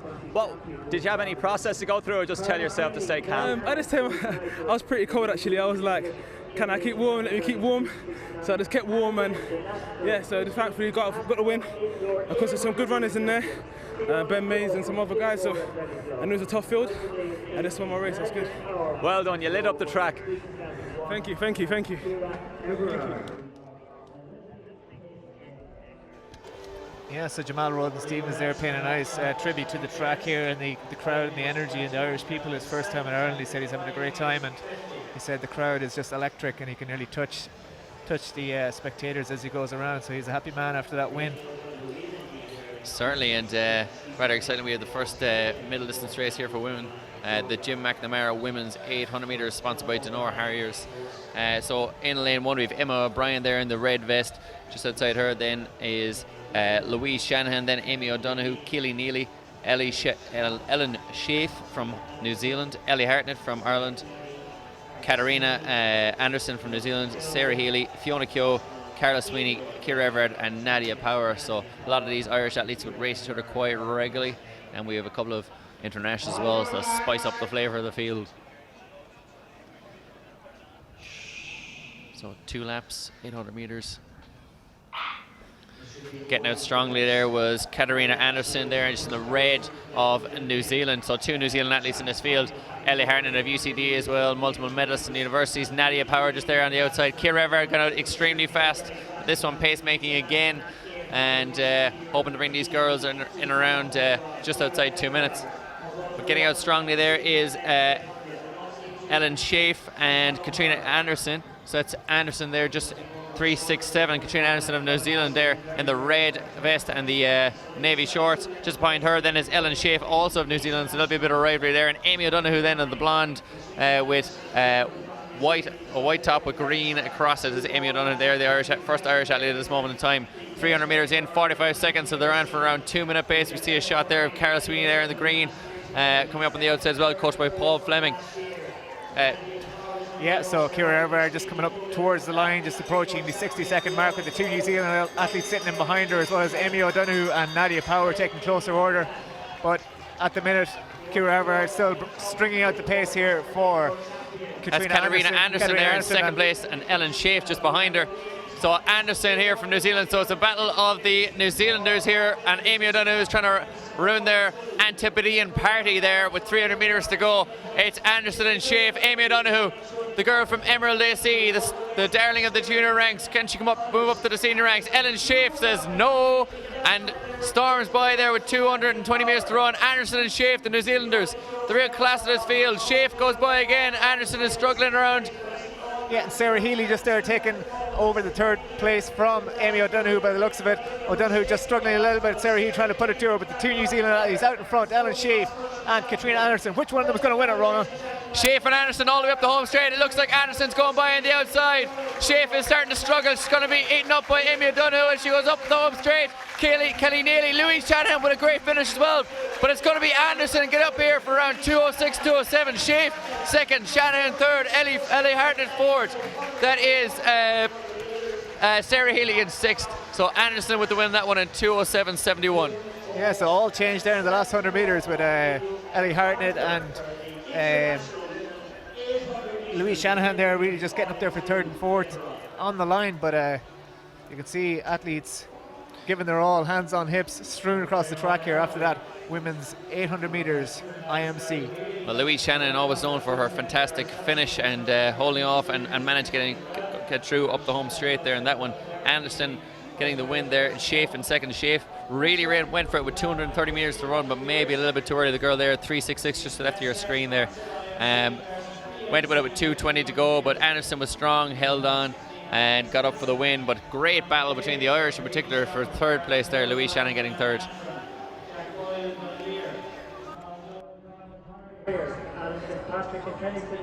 Katrina Anderson, you were a flying Kiwi there tonight. Describe your race. Well, I was I didn't really know what was expected because I had a few injuries lately, but it felt good, and they all sort of came past me. My came past me and sort of tripped me, but I just stayed composed and really kicked home, and I was happy with how I felt the last 100. And how did you find the pace was fairly sharpish through the first 200 metres?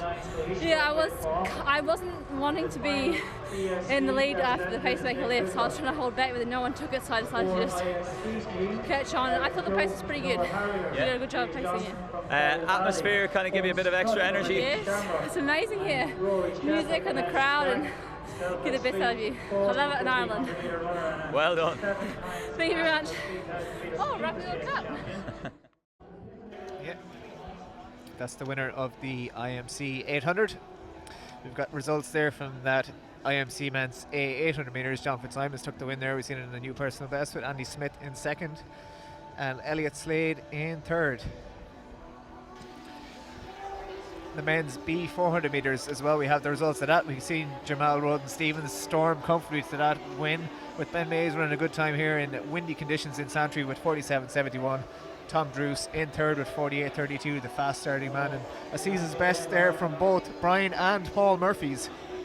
A really good run from Paul Murphy there, 48.45, taking a big jump off his season's best and getting back down to good form.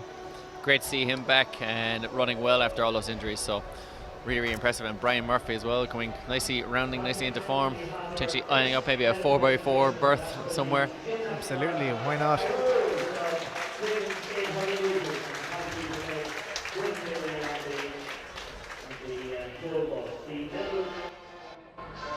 Jerry Kiernan, we're right under the pole vault, Matt, so right in the action. What are you making of the 2017 Morton Games so far? So far, very exciting. It's the best meet. It's a meet. I've watched it for the last number of years. It's getting bigger and bigger and bigger, and that's just the way. That's the way things. It's quite organic the way things are. It's exciting. All the top races have to come, but what I've seen so far at the moment, it is. I mean, this is my sport. This is the sport I love. I love watching racing, regardless actually of the level of ability. I just like watching races where the outcome is in doubt, and that's what we have at the moment. We've had proper races where, and there hasn't been too much of an emphasis on pacemaking. Yeah, before we get to some of the main races, and of course Ciara McGeehan, who you're coaching, you just mentioned just about athletics, getting back to the core of racing, and how important and what would you think can be done to kind of get back to that core to really get the sport across as exciting racing like in horse racing? Well, I think a lot of sports are having trouble getting their message out there. Athletics, I mean, there was a time when Santry would have been absolutely packed, and looking at the back straight, and it's quite sparse. But these things are pretty cyclical, and but what I think athletics needs more than anything else is a very, very strong PR person who beats down doors and tells people like our national broadcasting and everybody else that we have a terrific product, and you should come and you should comment on it and you should put it out there, because if people read about stuff, if people will listen about stuff, they will actually come and watch it. Because for me, this is, I mean, every other sport to my mind is artifice. You're kicking a ball over a bar, under a bar, you're putting a small ball into a smaller hole. Running is just so basic. And I would imagine that everybody who's ever existed has at some stage in their lives run some kind of a race, so people understand the basic element of running. And finally, the big question, mightn't happen tonight, but can Ciara McGeehan, in a couple of words, can she break 2 minutes tonight? I think Ciara McGeehan can break 2 minutes. There's no question about that. Will it be tonight? No, times are pretty slow. It's quite windy here. She had a tough race in London on Sunday, which is far more significant actually than tonight, running in the Diamond League. 3 days ago, she's still a little bit tired. As long as she has a good hard run, it's part of her training. If she runs close to 2, all and better. Brilliant. We'll just wait and see.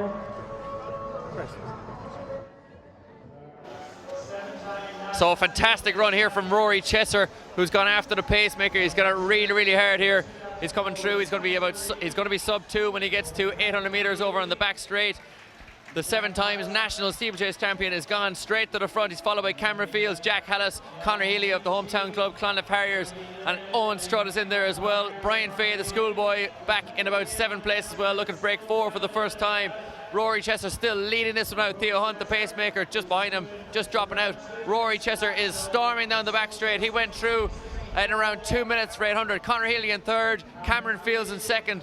At the moment, you can see just there on screen, Cameron Fields is 3:08, Conor Healy there in 3rd, and Owen Strutt just behind them as well in that pack there, as well as Cathal Dunn. Yeah, so Conor Healy ran a 3:51, I believe, at the weekend in Belgium there on Saturday, so he's certainly in good shape, and he's just sitting comfortably there in 3rd place. He's using Cameron Field there as his own personal pacemaker and windshield. Rory Chesser doing it the hard way here with approaching the bell, but he has got a lot of hard work to do if he's going to hold on this one. Certainly, and Rory Chesser is the hard man for the hard road. He's always tough. You know, if you're in a race with Rory Chesser, it's going to hurt. He's going to make you hurt the whole way. 2:49 at the bell here. Cameron Fields, Owen Strutt, a 3:51 man himself, trying to get up in around Cameron Fields there and go after Rory Chesser. Conor Healy's going in there as well. Cathal Dunn and Brian Fay running well as the schoolboys at the back there. And we have Diarmuid McKeown there as well. Some fantastic running. Rory Chesser with 300 metres to run. Owen Strutt is making inroads here on Rory Chesser's lead. Cameron Fields goes with him. Can Owen Strutt, the Irish junior 5,000 metre champion, beat Rory Chesser? Cameron Fields from Great Britain getting up with 200 metres to run. Rory Chesser is done. Jack Hallis there just making his way on the outside there as well. The British athlete in the yellow and black. He's coming up into the 2nd place, just overtaking Owen Strutt, and he's trying to catch up on Cameron Fields, but Fields look to be comfortable at this stage. Coming up to 100 metres to go. 3:34 on the clock. It's Hallis and Fields. Fields has it at this moment in time, but Hallis is going for it again. Owen Strutt isn't giving up. He's going for it. It's Hallis and Fields. Will Hallis get it? Hallis looks like he has it. Hallis gets it on the line. Fields 2nd. Strutt in 3rd. And Neil Johnson, I think, got up there for 4th running. And that would probably be a personal best there from Owen Strutt, the first of the Irishmen across the line in third place. It certainly will be, and Owen Strutt, a fantastic run. The Irish #1 in that IMC race, and hugs his coach and commentator and analyst this evening, Phelim Kelly. Jack Hallis there as well, the winner in the end of that one from GBR. Yeah, we had a very clever race. He sat back in 4th or 5th for most of the race as the pacemaker brought Rory Chesser through, and he stormed away with the rest of the race. But then as things came to the pointy end, he started to fade after doing all the hard work into this heavy wind, and Hallis just picked them off one by one and got there on the line. Certainly a great run for Hallis, running 3:49 there, always competitive, and it's not his first time over here at the Morton Games, so he's going to get interviewed here now.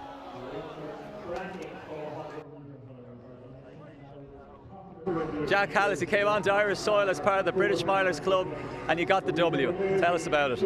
Yeah, I just relaxed because the first fire was really hot. I think for the guys that went for 56, I'm not in shape to be running that quick, so I sat back, and then we came to 300 to go, and I was like, yes, I feel really good. And 200, I thought, I've got this, I've just got to keep it. I just kept winding it up. It felt really good, so I'm happy. So it's a funny in terms of like nearly the hair that got away.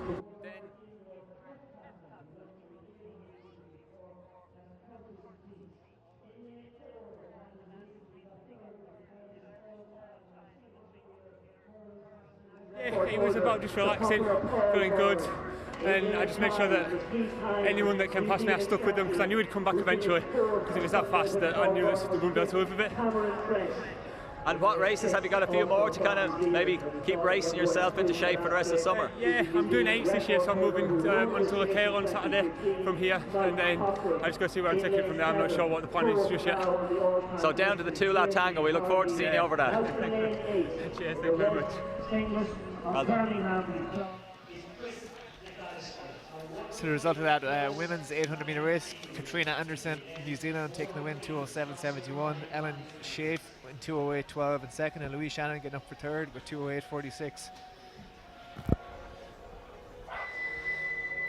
The men's 400 metre hurdles is up next, one of the highlights of this meet in the last couple of years, and they're just getting into their blocks. The hurdles are being laid out by the officials. We've seen Jehu Gordon here in the past, coming here as a world champion and being upset by our own Thomas Barr. We've seen some really hot contests, the likes of Paul Byrne, Jason Harvey have all run really well here, numerous PBs. When this crowd gets going, you get that buzz as they clear the last hurdle, it can drag anyone to a fast time. Yeah, I think the Morton Games as a brand really kicked off when Thomas Barr won here a couple of years back. So we have Joe Halifax in this one, Alfredo Sepulveda from Chile, and Curtis Beach from America. He's a very interesting athlete, a decathlete, and also runs the 800 metres as well, around 1:47 last week. Paul Byrne ran 50.03, one of the fastest Irish times of all time last week in Brussels. Cameron French then in lane 5, Mike Crocker in lane 6, both New Zealanders. In lane 7 is Jason Harvey, in lane 8 is Chris McAllister. Just see the presentation for that women's discus. You just see Claire Fitzgerald there in second place, getting her prize, and the winner Jade Lally from Great Britain. So the favourite Jade Lally winning that one, the class of the field. Commonwealth Games medalist and 2016 Olympian. And now Morton Games champ. Absolutely, another one to add to the CV. Just to give a little bit more info about the lads we have in this men's 400 metre hurdles. You mentioned Curtis Beach there, goes in lane 3, a decathlete for many years. He finished 4th at the World Indoor Championships heptathlon in the past. He has now given up the multi-events, and he's concentrating on the 400 hurdles and 800. He ran 1:47.3 personal best last week at the in the US track meet. He's now coming here to run the 400 metre hurdles. You see he's run sub 50 seconds. Paul Byrne ran a personal best last weekend, just Sunday there, 50.03 at the Brussels Grand Prix to finish 4th, a huge chunk off his best, and he'll be hoping to go sub 50 and maybe sneak towards that world's qualifying time. Cameron French is the New Zealand national champion, 3-time champion, and including this year, he competed last year at the Morton Games, and his countryman Mike Cochran goes outside him. He won the 2015 version of this event. In lane 8, Chris McAllister there is having a bit of a breakthrough year. He's taken his personal best down from 52.6 to 50.8 as his PB.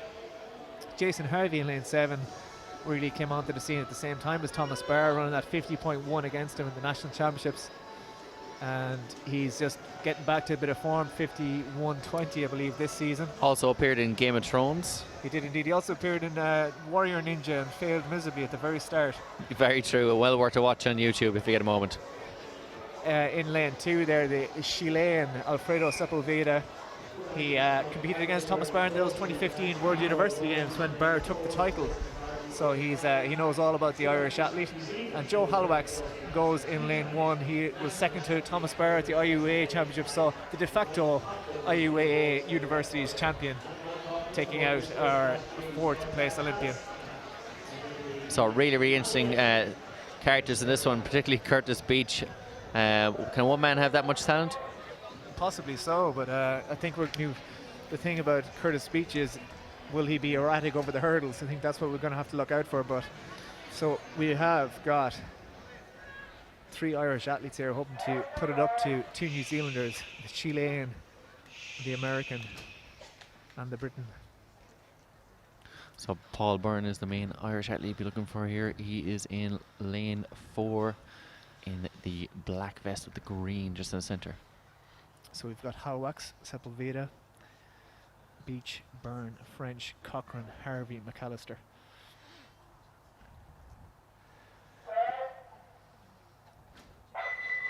And we have what appears to be a faulty start there. We get the beep rather than a gun, so hopefully it'll be a green card for the athletes. Just a nervy walk back to their blocks to get going. They won't have the long wait that we had for the B 400 metres, but still not the ideal setup.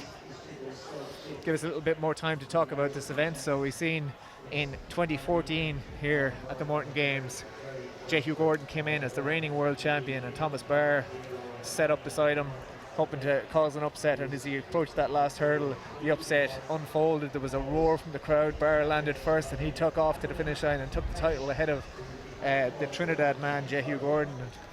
I have to say, Ger, I actually didn't see it because I was underneath in the indoor stadium, but the place was actually shaking.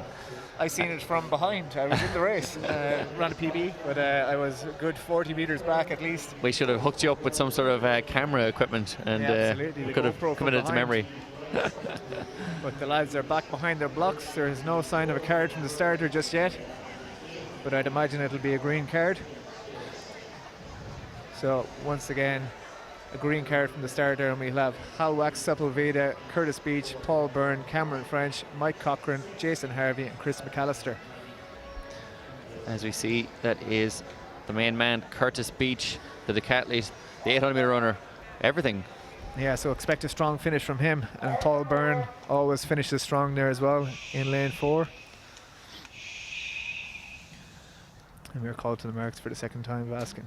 So it'll be interesting to watch here the different stride patterns, the different pacing strategies of these athletes. You can see a 400 metres can unfold in many different ways, and 4 hurdles in equally as many, if not more. Certainly just saw Alfredo Sepulveda there, Chile on the screen as well, so in lane 2. And this time we are away after a long hold, and Paul Byrne is out hard, and as is Cameron French outside him, the New Zealand athlete. And Beach goes well over that first hurdle. He seemed to be first to rise, so it's going to take a while to see how this one unfolds, but certainly Curtis Beach has opened up a gap on Sepulveda inside him. Paul Byrne will just see him come up on his shoulder and try and stick with him, but Cameron French there outside Byrne also going well in lane 5 for New Zealand. Mike Cochrane just being ed up a little bit. Certainly Curtis Beach, the first one to 200. Chris McAllister on the outside there being overtaken by Jason Harvey, but Curtis Beach there in the Nike singlet, he is working hard. Sepulveda coming back at him in lane 2. Can he get up on the American? But Curtis Beach has the lead so far. He's looking a little bit ragged, and Cameron French comes over that hurdle with the Chilean, the American and the New Zealander. Who's going to get there? Sepulveda comes over the last hurdle. He's going to take it. He's got all the way to the line. Curtis Beach comes back 49.99. Cameron French gets up there for third, and Sepulveda ran the smart race from lane 2. He watched everyone else go out hard, and he just sat in, ran comfortably and ran his own race. What an incredible finish there from Alfredo Sepulveda from Chile. Paul Byrne, the first of the Irish there, just behind, and that was a 49.99 run, so Paul Byrne not looking at a PB in that one, but another really solid outing from Paul Byrne, who is breaking new ground at the moment, the St. Albans man. Yeah, it's a long way from Cretty Ger. Indeed, that's a big new season's best there for Alfredo Sepulveda, taking almost a half a second off, and he's very close to his personal best in not ideal conditions here. Curtis Beach will be just outside his PB as well, and a good run from Cameron French there, beating his countryman. Yeah, I think Mike Cochran as well pulled up just on the back straight, so no chance to see the battle of the New Zealanders there, but Cameron French running really, really strong.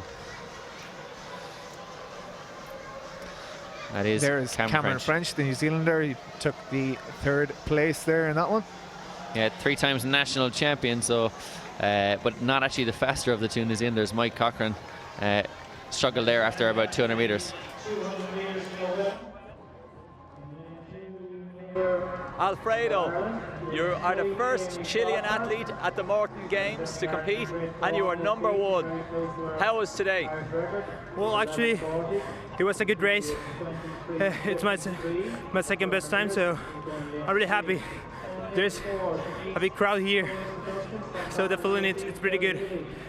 And is this your first time to Ireland? Yeah, it's my first time in Ireland.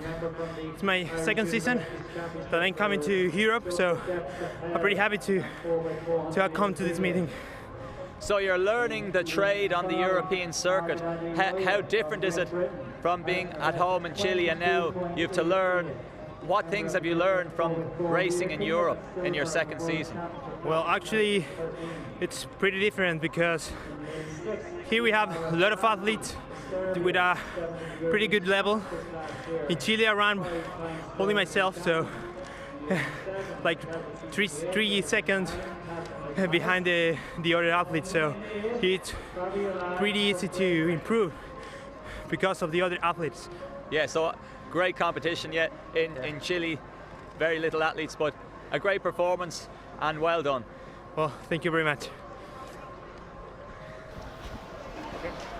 Alfredo Sepulveda there, the 2017 400-meter hurdles champion here at the Morton Games. His first time in Ireland and only his second season competing in Europe, he said. And he's delighted to run his second fastest time ever here in less than ideal conditions. It's fairly windy here at the minute, but he's a happy man to take the win. Up next we will have the women's 200 meters sponsored by Aon. So they will be over on the back corner.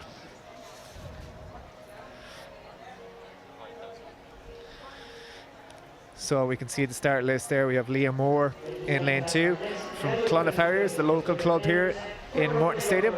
Amy Foster is the joint national record holder. She goes in lane 3. That's for the 100 meters. She is running close to her best this year, over 100. We haven't seen too much over 200.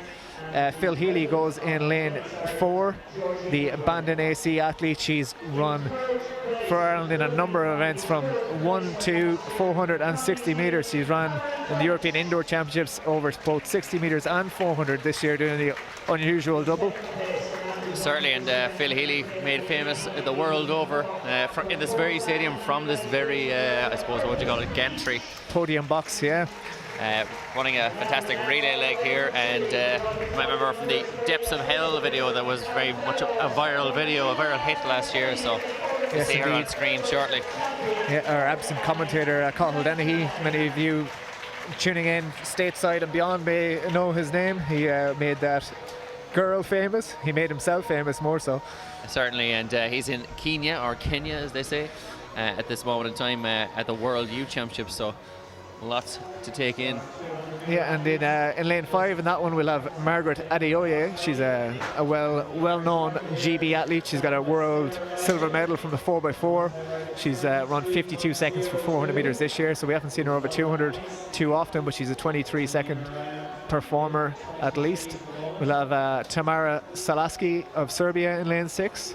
Katrin McManus in lane 7 from Ireland, and Riskat Fobumni Alaid in lane 8. Katrin McManus, an interesting one there in lane 7 as well, has ran a lot of races this year, running over hurdles, 100s, 200s and 400s. Certainly has races an awful lot, but always a gritty racer, and won't be too far away from the point end of this one. Yeah, so we see the lineup there again. We've got Leah Moore, Amy Foster, Phil Healy, Margaret Adeoye, Tamara Salaski, Katrin McManus and Riskat Filomni Adelaide. So as you can see there, Margaret Adeoye, 22.88 in terms of personal best. Definitely the classiest athlete in this field, but Phil Healy just in lane 4 there will certainly put it up to her, and looking to, I suppose, get some of that magic back, 2016 magic back in the legs. Katrin Manis ran a personal best over 200 metres on Sunday in Brussels as well, 24.0, so she'll be one to watch here too. And I think Amy Foster may be the athlete to beat in terms of the Irish athletes especially, but she's certainly in good short sprint form. We'll see how her speed endurance is. That is Riskat Fabione Alede from Great Britain, the world silver 4x4 athlete, one of the best athletes in this field from Great Britain. There's 2 great British athletes in this here in this field. Margaret Adeoye, the class of the field.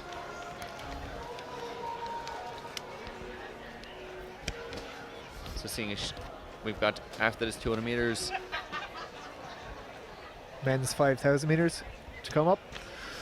So this will be the last of the sprints for 20 minutes after. So we can see the athletes there, hands on hips. That is Leah Moore in the black and amber of the local club, Clonliffe Harriers. Amy Foster in her Essex blue outside her. The New Balance of Phil Healy outside that. Margaret Adeoye in 113 in lane 5. We've got Tamara Salaski of Serbia, 110 on her chest. Katrin McManus of Ireland in lane 7. And right on the outside, Riskat Fabumni Alaid. So as we said, Margaret Adeoye, the class of this field, as we see Curtis Beach there signing a few autographs for the fans. Life's a beach, you might say. Certainly so. He was in his beach wear yesterday here anyway, chilling out in the Irish sun. So we see a shot there. The athlete be looking at 113 there in the blue of the Adidas is Margaret Adeoye, world 4x4 silver medalist. And just behind her in the black is Phil Healy. Amy Foster then, the Irish national champion over 100 metres multiple times at 108 there in the blue, City of Lisburn athlete.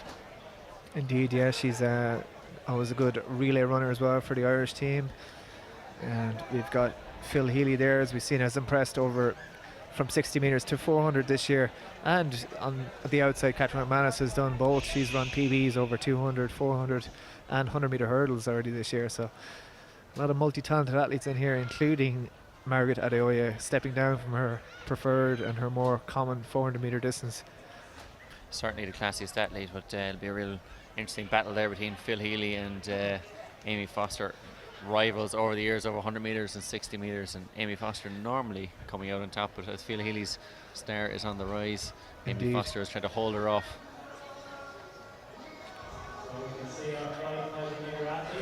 So we're just waiting here for the athletes to get called to their marks. Another quick lull in proceedings.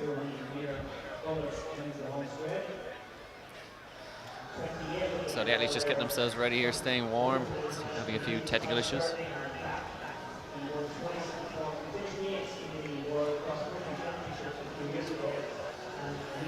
Athletes trying to keep themselves warm out there. It's not too cold of the evening, but just as the evening unfolds and darkness sets in, the temperature is starting to drop. Breeze still blowing here. It's kind of could be a tailwind for these athletes on the bend, hopefully, and not too much of a headwind down the home straight. A lot of very enthusiastic and optimistic fans here wearing shorts. Indeed, yes, sure. Absolutely. Yeah, it was I grossly overestimated the temperature of the day, but.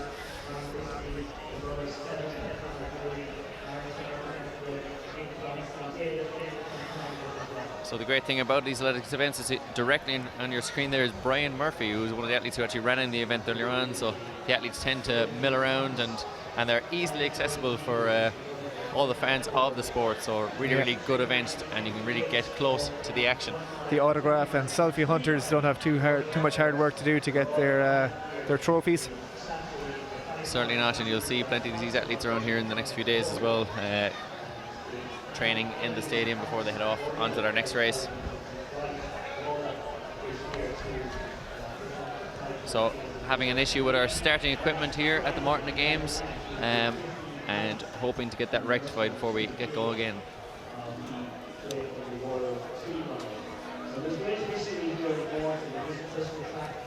Just get a couple of results here up to keep you informed while we wait for this women's 200 metres to get started. So that IMC versus BMC men's 1500, that's the Irish Miners Club versus the British version. Jack Hallis took the win, 3:49.18. Cameron Fields in second with 3:49.25. Owen Strutt for a PB in third for the Irish, 3:50.22.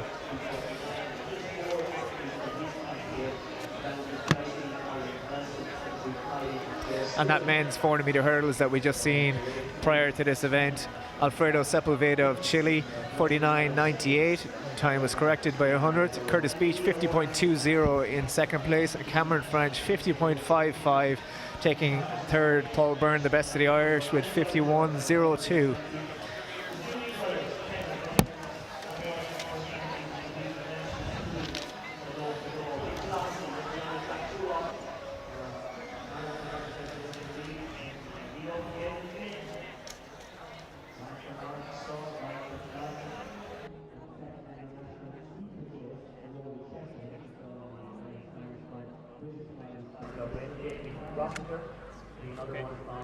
I'm out of shot.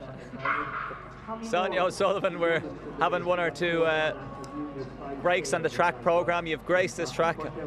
Probably you can't even count how many times and how many laps you've run. How proud were you to watch your daughter Sophie run 2 magic laps of the track in Morton Stadium? I don't know, it's great, you know, to bring Sophie here and to get her to run around the track. I suppose when she was doing it, I didn't even think about myself running here, you know. I was just kind of nervous, you know, that she'd, you know, be happy when she finished and get through the race okay, because, you know, it's just a bit of fun while we're here on holidays during the summer. So, you know, great to see her go out there and run and enjoy it and meet up with some of the Irish girls. Yeah, and give us an insight just into, like, what is it like?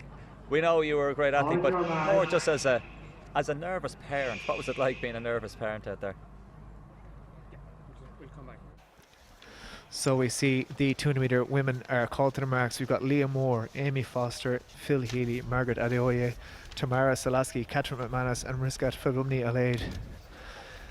So the lane to watch here is lane 5, Margaret Adeoye of Great Britain. I'd keep an eye on Foster and Healy inside her. I think they may be the faster of the starters. Adeoye is a 52-second 400 runner this year. And we are away, and Phil Healy is away to an absolute stormer there in the black of the New Balance singlet. Amy Foster trying to come up with her in the blue of the Essex, but Phil Healy right in the middle, they're going very well, as is Catherine McManus outside her. Adeoye in the middle has been left behind, but she will come through strong as the 400 metre athlete. But Phil Healy is storming here. She's got 60 metres to go. She's got a metre lead, but they're starting to come back. Adeoye clawing back at her. She has got that strength in the 400 metres, and she's going to take it. Very tight for second place. Phil Healy and Amy Foster there dipping for the line. Could not be separated, but Margaret Adeoye, 23.78 on the clock. She is the Morton Games 200 metre champion. No panic from Margaret Adeoye there. She just had Phil Healy come up out on her shoulder, but there was absolutely no panic. Stormed down the last 60-70 metres, and Amy Foster, fantastic finish as well, and very hard to tell who took that one between Healy and Foster. The rivalry continues. Yeah, an unbelievable 120 metres there from Phil Healy. She really left everyone behind her, but the strength, the endurance, the power of Margaret Adeoye, that 400 metre endurance, she stormed away to take that title. Sonia, the action is coming thick and fast. We just watched a 200 metre race there. We were just looking at just the basic insight again of Sophie's running, but just as a parent, and just how many parents are here today watching their children from the 16 by 100 metre relay right up to the mile. What's it like watching? And obviously you can't do anything about it, and you're hoping they're going to have a good experience. Well, I was just sitting up there having my tea, you know. I wasn't that nervous, you know. I just, you know, want her to enjoy it, and you know, I suppose you get nervous in it's a funny kind of way, you know, because you just want them to get through it and be happy and, you know, enjoy it is the main thing. And I don't really think about times or anything like that, but you know, you just want to, I suppose, see a good race, and you want them to be happy when they're finished. Yeah, and how are you finding the meet so far? So the meet is good, yeah, no, it's great to see. We were out here early, you know, because the Milers Cup races were on early enough. Here I am now filling the gaps between races when there's a few glitches. But it's great to be up there in the stands and to see them filling up. And I think it's always nice to have a track meet, in Ireland especially. But this is one of the biggest stadiums in Ireland for athletics, but it's a small stadium, compared to a lot of the events around the world. And I think the people in the stands, they get close to the athletes, and you can really see, what it takes, to get out there to run the race, the expressions in their faces, when they're starting and when they're finishing, and the preparation as they're getting ready to race. So I think it's a really nice insight that people can get into watching professional athletes, get ready to race and run the races. Brilliant. Thanks very much. Enjoy the rest of the meet. No problem. So that is Sonia O'Sullivan, as we spoke about earlier, her daughter winning the 800 metres here at Ronan, and a classy performance for her. And Sonia, such a classy athlete in her day. Yeah, fantastic athlete. And we got another nephew here.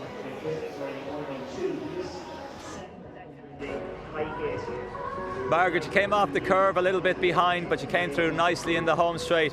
What were you thinking in terms of holding your form, and what was your start like? Do you know what? Because I've quite recently switched to the 400, I've lost a lot of speed, so that spark out the blocks isn't quite there. So I knew Amy Foster was a quick starter, so I already prepared. I said, she's going to get out on you, just relax, because it feels like it's a long straight.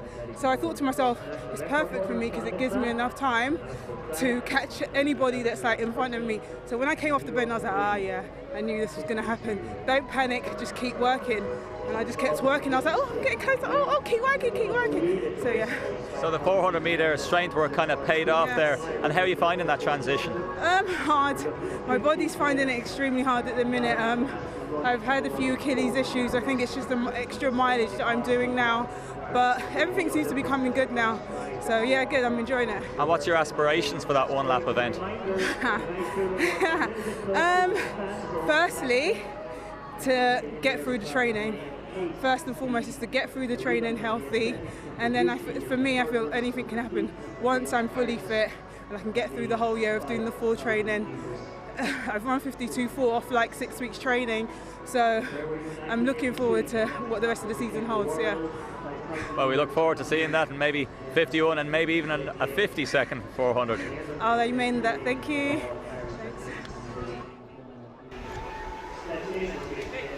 So the results of that women's 200 metres, you see Phil Healy did just hold off Amy Foster for second spot, but there was no doubt about the winner, Margaret Adeoye, 23.78 to take the title. First three sub 24, so good run in there.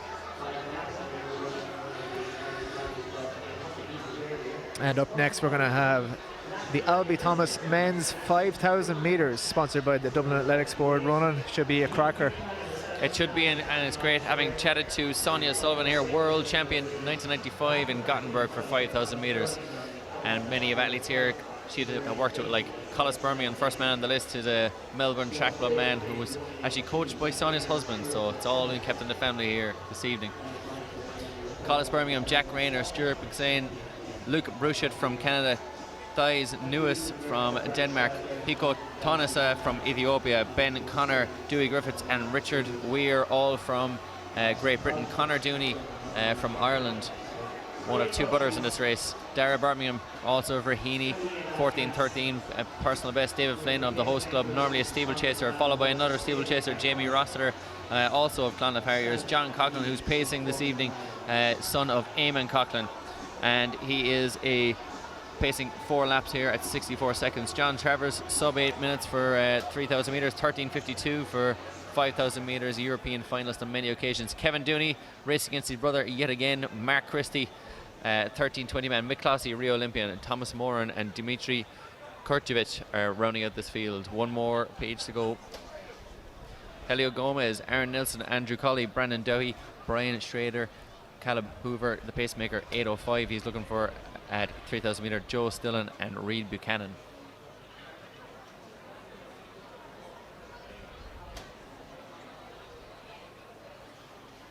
So massive field in this one. Mark Christie, an 8.04 junior here, just the backfield, 92 from Mullingar Harriers. Mick Clossy just the outside there in the green of Raheny, 4.18 at least in this race. Athletes looking to go out in 64 seconds here. John Coughlin in the vest of Metro St. Bridget's, just on the outside, son of Eamon Coughlin. looking to run at 64 seconds. 8:05 at 3,000 meters is the aim. So an interesting character in this one is Joe Stillen, who's an American wearing 88, who actually failed to make it into the US trials and caused a massive, I suppose you call it fracas in the States over trying to get into US trials, even though he had the time, but it wasn't in the fastest 30. So it caused controversy over the last couple of years at the US trials. But John Coughlin leading this one out, Caleb Hoover of America just behind him. And a massive field in this one, some fantastic athletes. Two brothers, Connor Dooney and Kevin Dooney, both went to Yale in the States and both run for Raheny Shamrocks. Their father was a 1980 Olympian, I believe, in the marathon, so plenty of pedigree. And also another Raheny Shamrock marathon Olympian in the field there with Mick Clohessy. He's sitting towards the back. You might just catch him on the long shot of the camera, but out front it is John Coughlin of Metro St. Bridget still pace-making this one out for these athletes. 12.5 laps of the track. And of course, you mentioned Collis Birmingham, twice an Olympian, 2008 and 2012.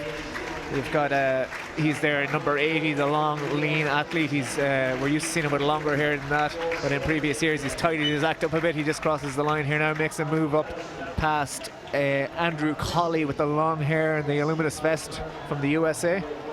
And must be said, Collis Birmingham is the absolute class of this field. He's about 20 seconds faster than anyone else in this field. So a fantastic athlete. John Coughlin is well on pace out the front of this one. Caleb Hoover just in second place. Just in sixth there is Collis Birmingham in the kind of purpley blue vest of the Nike vest there, just in sixth.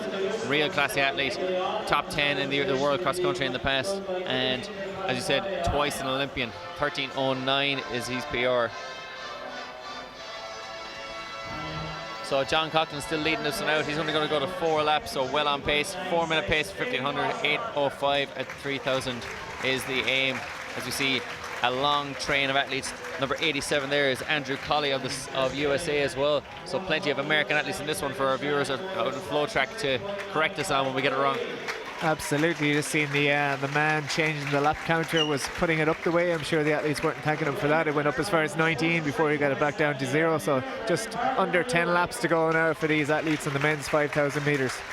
And a lot of the Irish athletes just there at the back of the field as well. So you see Jamie Rossiter, Mark Christie as well, a national 10,000 metre champion, Rio Olympian, Mick Clohessy just in front of him, and Connor Dooney just there as well. So John Coughlin still leading this one out, and that is Caleb Hoover directly behind him. And just behind that you can see the tall figure of Dara Birmingham, of Collis Birmingham, just looking out around the shoulder there. Yeah, and just looking at John Travers here, you'll just see him come into shot there, 93 on his vest. He lit up the Morton mile here in 2014. He ran 3:55 for the mile, and in the process 3:37 1500 metres, qualifying himself at the last ditch for that year's European Championships. So he's going to the 5,000 metres here, hoping to do something similar.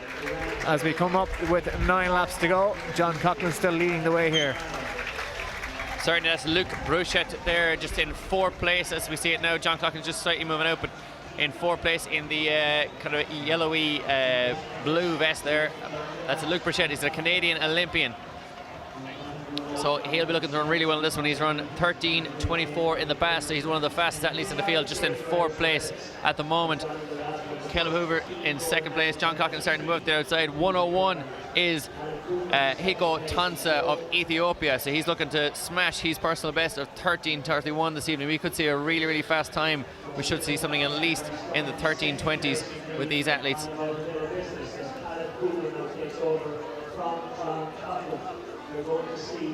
So we also have that's still Caleb Hoover out the front here. In 2nd place is number 88. That's Joe Stillen. Just using Caleb Hoover as a wind barrier there. It is quite windy out there, which could affect some of our times this evening. Yeah. Ben Connor just there in the yellow vest with the blue stripe on the back of it. It's quite an exuberant vest that he has on. That is Ben Connor of Great Britain. He's ran 13:53 in the past, so he's well up on his pace here and really going for this one, which is great to see. Athletes really going for times this evening and racing hard. Yeah, so we've got a long, strung-out lead pack there. They're running Indian file, and John Travers is just off the back, a little bit of no man's land. So if you can just be patient here and slowly catch up with these athletes and try and get himself dragged around to a quick time as the chase pack try and close on him. So coming up there now, and as they come into the home straight, they're going to have 8 laps to go. So still well on pace here. Caleb Hoover doing a fantastic job, and we have Joe Stillen still sitting in just behind him. And then 103 is our man Luke Brichette of Canada. Okay, just behind him, number 85. Then Brandon Doty of the USA. Collis Birmingham sitting pretty there in 5th place. Number 80, 91 is our man from GBR, Ben Connor. So athletes still sitting there. Number 82, Stuart McShane, the Australian, in this one as well. We have 3 Australians, and he is the fastest at 13:34 outside of Collis Birmingham. So plenty of Australians in this one. Caleb Hoover trying to work his way down the back straight, just kind of a diminutive athlete. Joe Stillen just sitting a little bit behind him, and Collis Birmingham still sitting pretty in 5th place. Yeah, we're just approaching the halfway mark. As they get around this bend, they'll be coming to the halfway point, and it is well strung out at this stage now. There's still about 12 athletes still up there to chase that title, but I think as we go on, it's going to be the guys near the front that are going to do most of the damage. Yeah, you're starting to see some of the athletes struggling a little bit here. They really say the 5,000 meter is 13 minutes of pain. Okay, but it's going to be really painful now from mile 2 to mile 3. That's where the real issues start. A lot of athletes can stay involved on the length. Joe Stillen starting to move a little bit out there. Looks like he's trying to let the lads up the inside. That is Luke Brichette of Canada, the Rio Olympian. Collis Birmingham has seen that there's a little bit of a move being made by Luke Brichette, so he moves up. And is he the one that's going to take the pace when Caleb Hoover drops out? So Collis Birmingham, the class of this field, will he go for it? Will he make a serious effort here with 7.5 laps or 6.5 laps left to run? Reid Buchanan still in this one as well. Stuart McShane, just there, number 82, just on the right, on the left of your picture, another Australian trying to stick with the pace here. Hiko Tansa just in the red vest there, just directly behind Collis Birmingham, and Joe Stillen has managed to relinquish that lead, but he's not left too much of a gap to the rest of the leaders. He's hanging on gamely there and really sticking in after this one. The tall athlete there in the yellow vest just behind Collis Birmingham. So it still is Caleb Hoover, and the actual as a virtual leader just behind him is Luke Brichette, the Canadian Olympian. 13:24 he's ran. Hiko Tansa taking closer order here. Collis Birmingham, we're coming up here with 5 laps left to run. Yeah. These guys have 2k left. Reid Buchanan and Dewey Phillips there still trying to keep hanging there too, but it's starting to suffer at the back of the pack. Collis Birmingham just turns up the heat, and the young diminutive Ethiopian just keeps close order.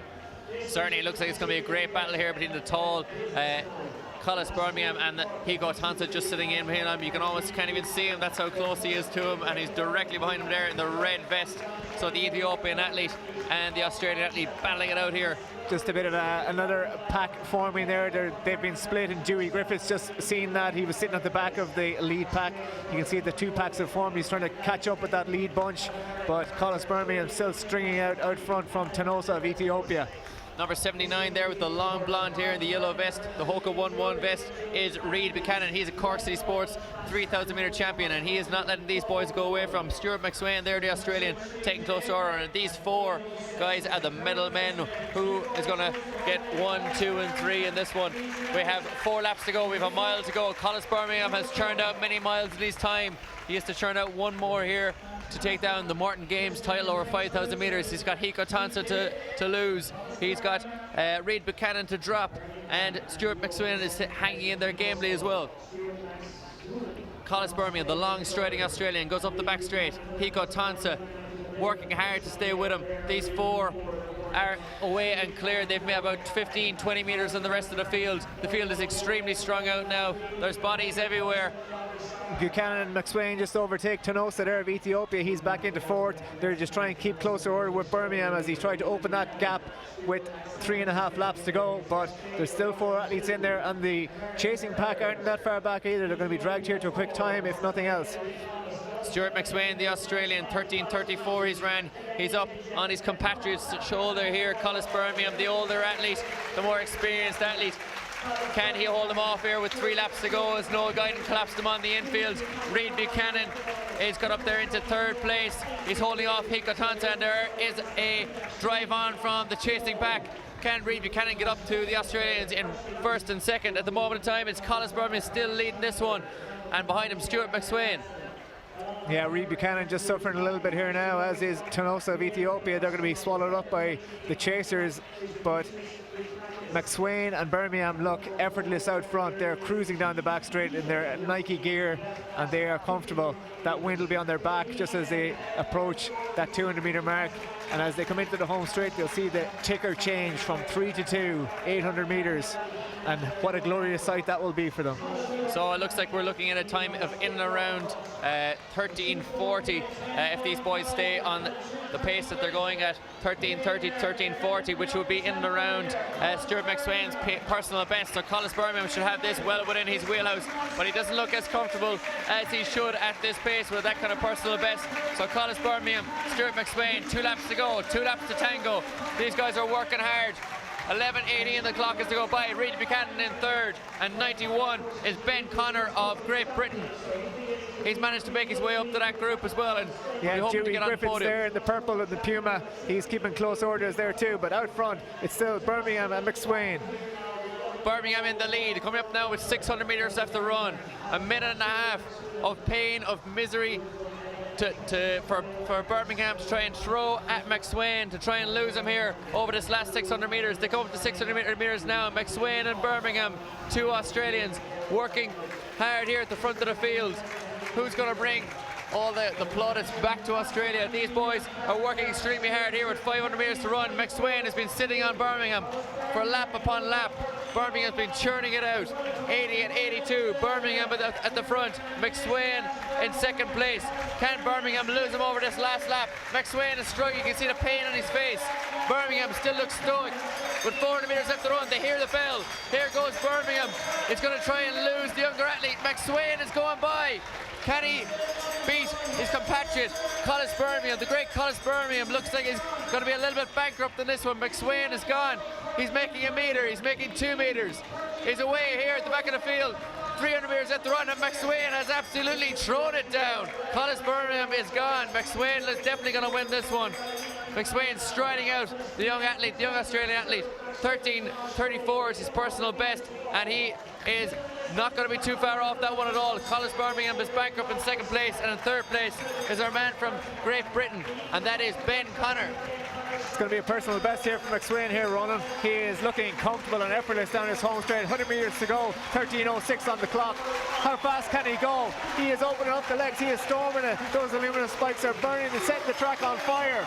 And he is the only winner of this men's 5,000 meters at the Morton Games 2017. 13:19.99 on the clock. And he what a time. Absolutely loving that. That is a qualifying standard for the World Championships. Collis Birmingham getting up in 2nd place, 13:19.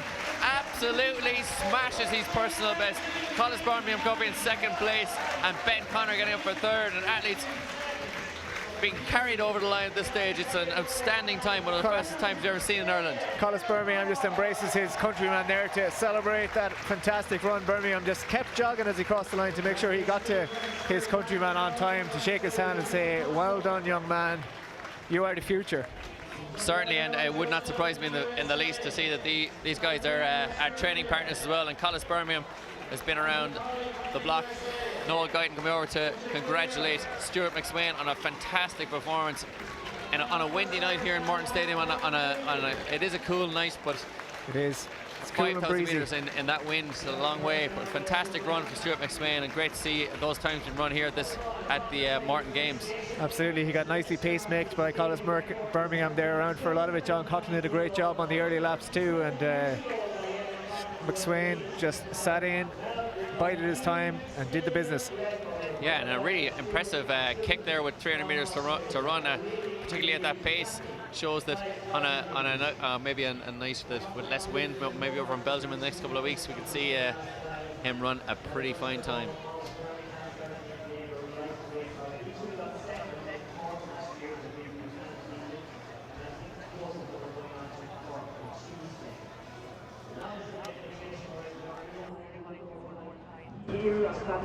Australians have made this meet famous, from Herb Elliott running the 3:54.5 mile. We've got two Melbourne Track Club athletes here. Collis Birmingham second, made much of the running, but Stuart McSwain, a massive breakthrough for you, 13:19 on a world qualifier.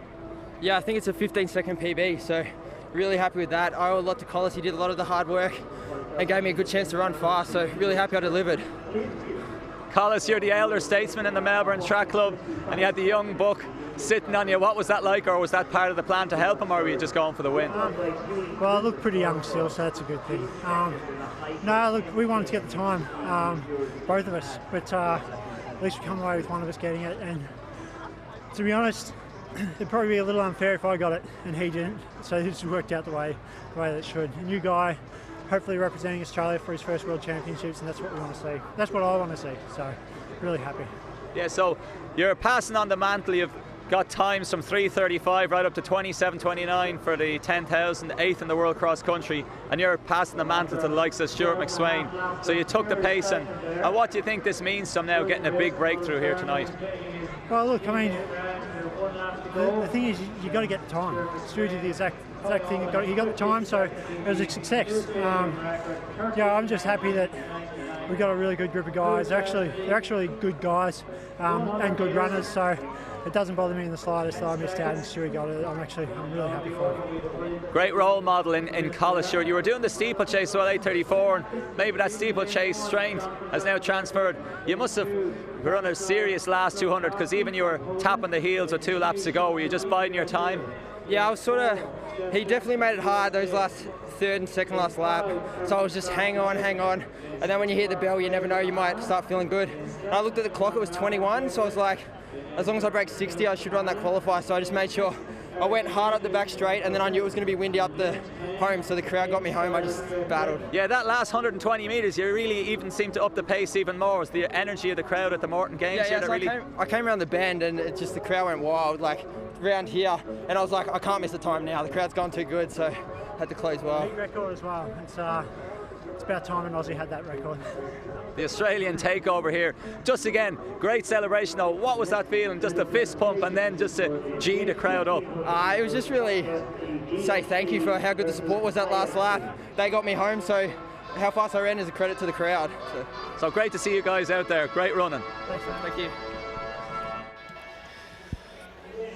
So nice interview there with Collis Birmingham and Stuart McSwain, and Collis with his gentlemanly conduct saying that he'd rather that his younger countryman and training partner would get the time than him. He said one of them had to get the time here today, and he was happy it wasn't him. Certainly, and it's great to see that looking after his compatriot there and training partner as well. So great to see that the mantle being passed with Collis Birmingham. I'm sure there's a little bit more in the legs yet. Yeah, and a 15-second personal best for Stuart McSwain and a qualifier for the London. You can see the 1500 metre men up on the podium there running. Certainly, and got Owen Strutt and Rory Chester up there. These guys were running for the Irish Miners Club earlier on, and the Irish Miners Club versus British Miners Club meet, and some fantastic races earlier on today. And the zebras are out again. Certainly are. And we are back to the men's 100 metres final, sponsored by Aon. We have got a stacked field here with the likes of Jeff Demps, Everton Clark and Warren Fraser right there in the middle, lanes 4, 5 and 6. So the full lineup: Jonathan Brown, Premislav Slaviskovsky, Sean McLean, Jeff Demps in 4, Everton Clark in 5, Warren Fraser in 6, Imran Rahman in 7. We've seen him have a great run in the heats. Jeremy Phillips in lane 8 for Ireland and Clonliffe Harriers, the local club. Eric De Jesus goes in lane 9, and Aidan Sires out there in lane 10. So, Ger, are we looking at lanes 3, 4, 5 and 6 in this one? I think so, yeah, definitely. We have been called to our marks here on the 100 metres as these men get into their blocks. So they're in 3 is Sean McLean in the purple vest. Him alongside Jeff Demps in the black. Demps, an Olympian, an NFL former player, 10.01 with a personal best. Everton Clark outside him of Jamaica. Those will be the three to watch. So Demps in purple, Clark McLean in purple, Demps in black. And those three, and we have a faulty start. Demps was away to a flyer, as was Everton Clark outside him. But we will see what the starter says.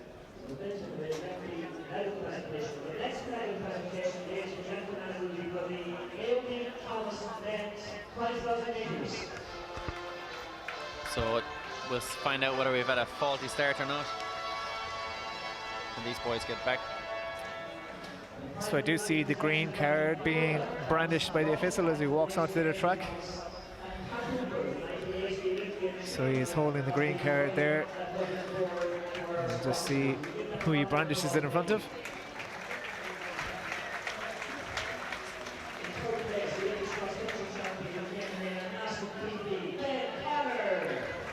So we'll have a full complement of athletes in this final.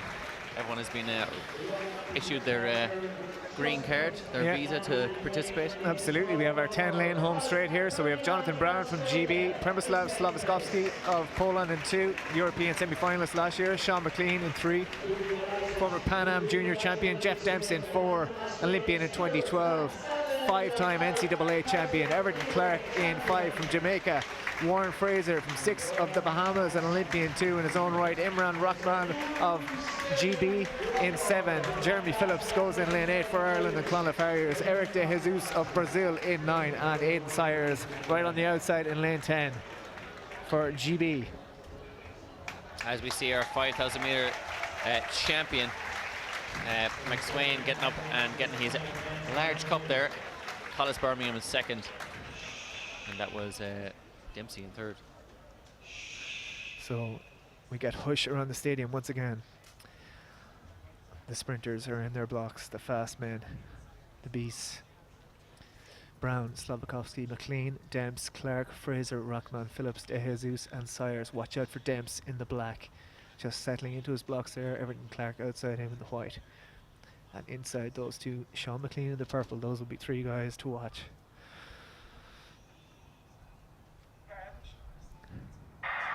And this time we are away, and Jeff Demps there in the black is away to a flyer. Clark outside him going well, as is Sean McLean. But Jeff Demps there in the black, he is storming through. He is going to take the winner. It's going to be close, and Sean McLean gets up there on the end. 10:38 on the clock. I think McLean got him on the line. 10:38 for the winner. We'll have to wait for confirmation there, but Jeff Demps was certainly the man who had it at 90, but he tied up badly there in the last 10 metres running. He certainly did. The 60 metre champion in the NCAAs and the wide receiver. Got out well, powerful, well built over the first 60 metres, but that endurance then over the last 10 metres, it's hard to think about endurance, and the concept is 100 metres, but with 10, 15 metres to go, you could see him start to tie up a little bit, and McLean then cleaned him out of it. He did indeed.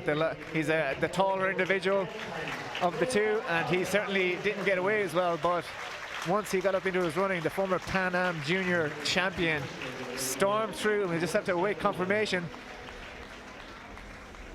And I think Jeff Demps has held on for the win. He is the Morton Games champion. He was the fastest man in the field on personal best and season's best, and he just held on to take the title here in 10:38.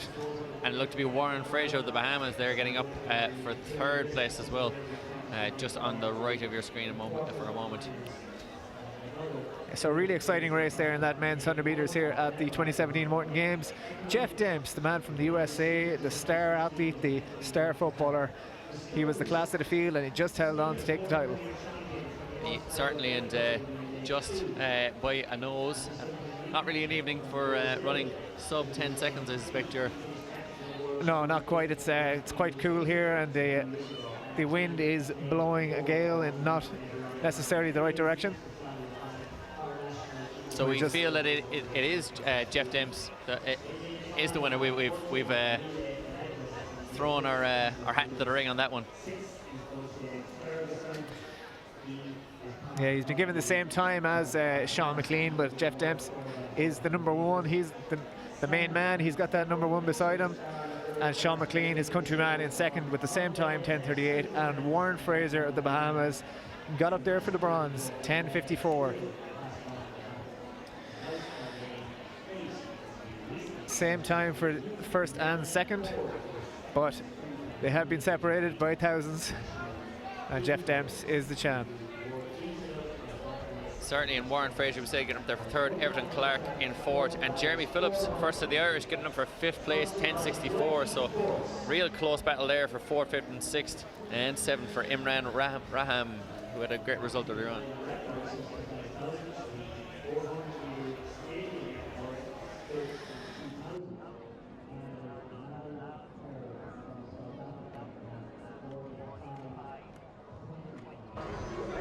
So Jeff Demps, back on your feet. You just got that on the line, 10:38. You held on. You had a good first 60 meters. Describe the race. Well, the first start, you know, they called us back, and my start was kind of shaky. So I was kind of happy, you know, so I can refocus. But the second time, I just really wanted to lock in on my own race, come out technically sound, and then on the end, just hold on. Yeah, so how's your season progressing so far? Good win here in Ireland. Yeah, you know, it started off kind of shaky, and then towards the middle, you know, I started running really good times, and now, you know, I'm just trying to get my feet back under me on the circuit. What's your goals for the rest of the season on the circuit? To keep winning, keep you know, having these wonderful fans come out and support as we put on a show. Brilliant. Well, let's hope you keep on winning ways. Hey, thank you, man.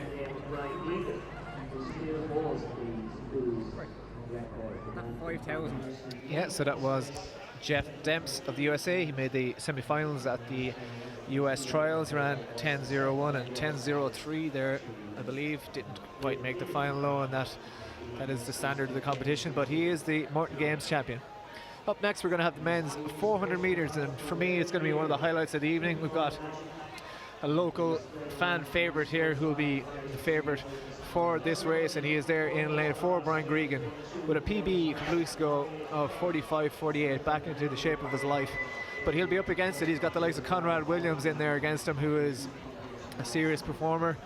He's been there, seen it all, done it all, but he is approaching his mid-30s at this stage, so he may just be past it. Matteo Mitchell there in 7 as well, an Olympian in 2012, a very famous Olympian for having fractured his leg in the heats of the 4x4 relay and carrying on to get the baton around and claim the silver medal in the end. We also have Luke Lennon 4 there in lane 8. Interesting entry for Ireland, who has actually competed for Britain in the past, and Great Britain in the Olympic relay team in London. And interesting in lane 1, Christopher O'Donnell as well, or sorry, in lane 2, Christopher O'Donnell, the high school champion, the schools champion here from Ireland, as you see Nick Ekelund from Denmark there with the lovely ponytail and the camouflage. You mightn't be seen in this race. Topless. Yeah, so it's a really stacked field here in this 400 meters, as you say. Christopher O'Donnell breaking new ground this year with the winning the All-Ireland schools with that 46:92 performance.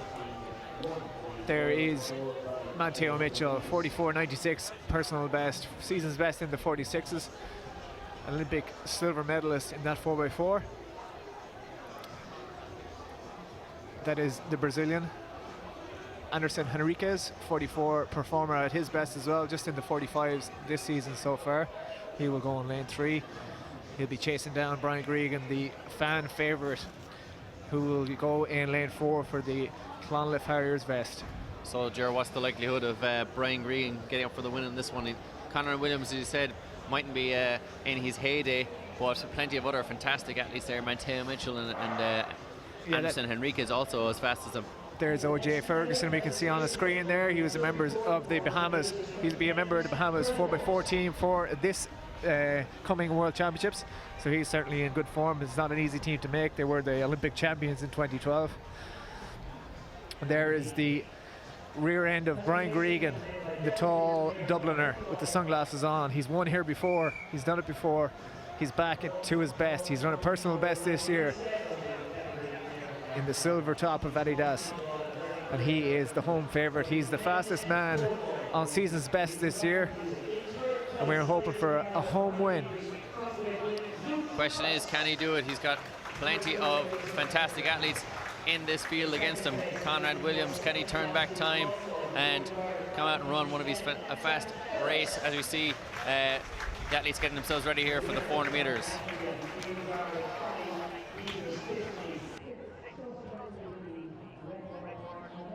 Live now, your stadium record, what's it look like? I suppose you've seen some of your records broken before, they're made to be broken, but nice to be here live and a good crowd to watch it. I suppose the best response is it's about time, you know. I didn't even know I held a stadium record at all, to be honest with you. And I had said it to John Tracy, it's not a stadium record here tonight when we saw you ran 13:19:99. And then George turned around and said, no, I mean, he just broke your record. And I go, what? My record? I didn't know I had a record here. But anyhow, it could be about 36 years on, so it is about time. Yeah, it's fairly good. And it's good, though, to see 13:19, though, seen it before, but on Irish soil, to see a 13:19, 5,000 metres, it is really a treat for us to see something like that. Listen, 5,000 metres is a bloody hard race, and to go anything close to 13:20, you know, takes a huge amount of effort. To go sub to 13:20, very, very, very, very difficult. But the only one thing that I'm really peed off about in all of this is my son John was the pacemaker. He brought them through the first mile in under 4:20, and I told him how to go about that in terms of the coaching tips. Didn't know he was going after the record. Great stuff. Okay, great. Cheers. Yeah, so Eamon Coughlin, the indoor mile record holder for Ireland, 3:49 on the boards indoors, Ron. And formerly the stadium record holder here, over 5,000 metres. He's saying he's not upset about it, but I'd say he'll be upset. He surely is. Just to run through this lineup for the 400 metres once again. So we've Nick Ekelund of Denmark in lane 1. Outside him, the Irish schoolboy Chris O'Donnell. Outside that, we've got the Brazilian Anderson Henriquez, personal best in the 44 seconds. Brian Gregan in lane 4. He'll be the one to watch from the local perspective, and possibly the favourite. Conrad Williams of GB, very decorated athlete. OJ Ferguson of the Bahamas in lane 6. He'll be going to the World Championships. Mateo Mitchell of the USA goes in lane 7 from the USA. 2012 silver medalist in the 4x4, broke his leg in the heats of that race. And Luke Lennon Ford recently switched to Ireland, won many medals for Team GB and ran in the 2012 Olympics for those two. So keep an eye on the black and amber as we see Anderson Henriquez there of Brazil. Keep an eye on the black and amber of Brian Gregan, lane 4. And we are away. First time Conrad Williams is going out well there in the red headband for GB, but Brian Gregan is keeping match with him. And outside that, Mateo Mitchell going very well, as is OJ Ferguson in the one-piece blue strip. Ferguson going out very strongly there towards the 200 metre mark, and Henriquez, Gregan and Williams just holding on strongly, nothing to give yet. The stagger hasn't unwound, but on the outside there, Mateo Mitchell and the like, he is storming away. Brian Gregan just trying to make moves with 150 metres to go here in the black and amber of Clonliffe Harriers in the middle of the lane. Can he do it? He's coming through 300. He is in the lead. He's got a metre. He's got 2 metres. Mateo Mitchell trying to stay up with him. But Brian Gregan, he is storming down the home straight. Keep an eye on the clock. 50 metres to go. He is winning by a mile. And he is the Morton Games champion. 45:48. A new personal best for Brian Gregan. Takes 2/10 off his best. What a race on home soil in front of an Irish crowd, and he is the 2017 Morton Games champion. Fantastic for Brian Gregan, the 27-year-old, getting up there and smashing his personal best. An incredible run, and the crowd has gone wild here in Morton Stadium for their hometown athlete. Absolutely, yeah. The Loki Sports 400 metres, sponsored by his coach, John Shields, and Brian Gregan storms around. Once he got to 300 metres, it was all over. 45:28. The Irish record held by David Gillick, 44:77. He'll be hoping to try and get closer to that 45 flat mark when he heads to London, but he is certainly 45:26. It has been corrected to. He is in the shape of his life. Certainly, and a really, really quality field has been dispatched there with ease, which is fantastic to see. Brian has got his competitive instincts back and absolutely smashed some really, really top-class athletes. OJ Ferguson getting out strong. He looked like to be the early front runner, but Brian Gregan now. Yeah, Henriquez got second, and Conrad Williams in third, with Mateo Mitchell in fourth and OJ Ferguson in fifth. But Brian Gregan just comes over, gives a clap to the crowd, he gives a thumbs up to the cameras, and the crowd go wild for their hometown hero. Certainly, and he's gone over and shaking hands with his longtime coach John Shields. I'm back here now for a quick chat.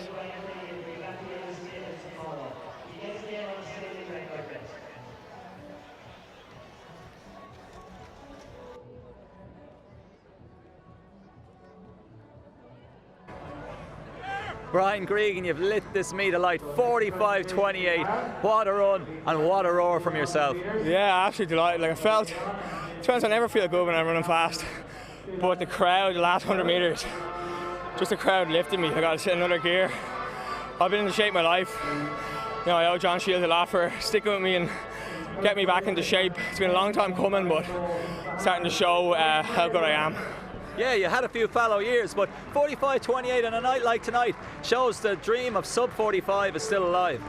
To be honest, I always believed when I was younger I could do it, I could break 45, but 4 years of struggling erodes that confidence. But John always believed in me, my family always believed in me, and eventually now I feel like every race I don't look at the clock, I just go to win, and if you win, times come.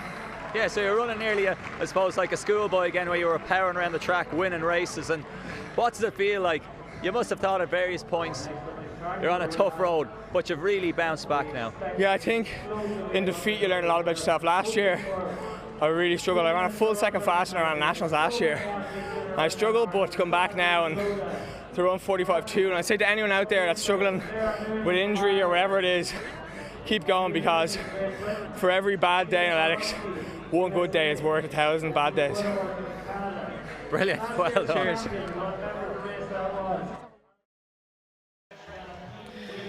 Yeah, so great to hear Brian Gregan there in great form, obviously, after that a huge PB in the 400 metres. He says 1,000 bad days is worth it for one good day on the track, and I think a lot of athletes have been there.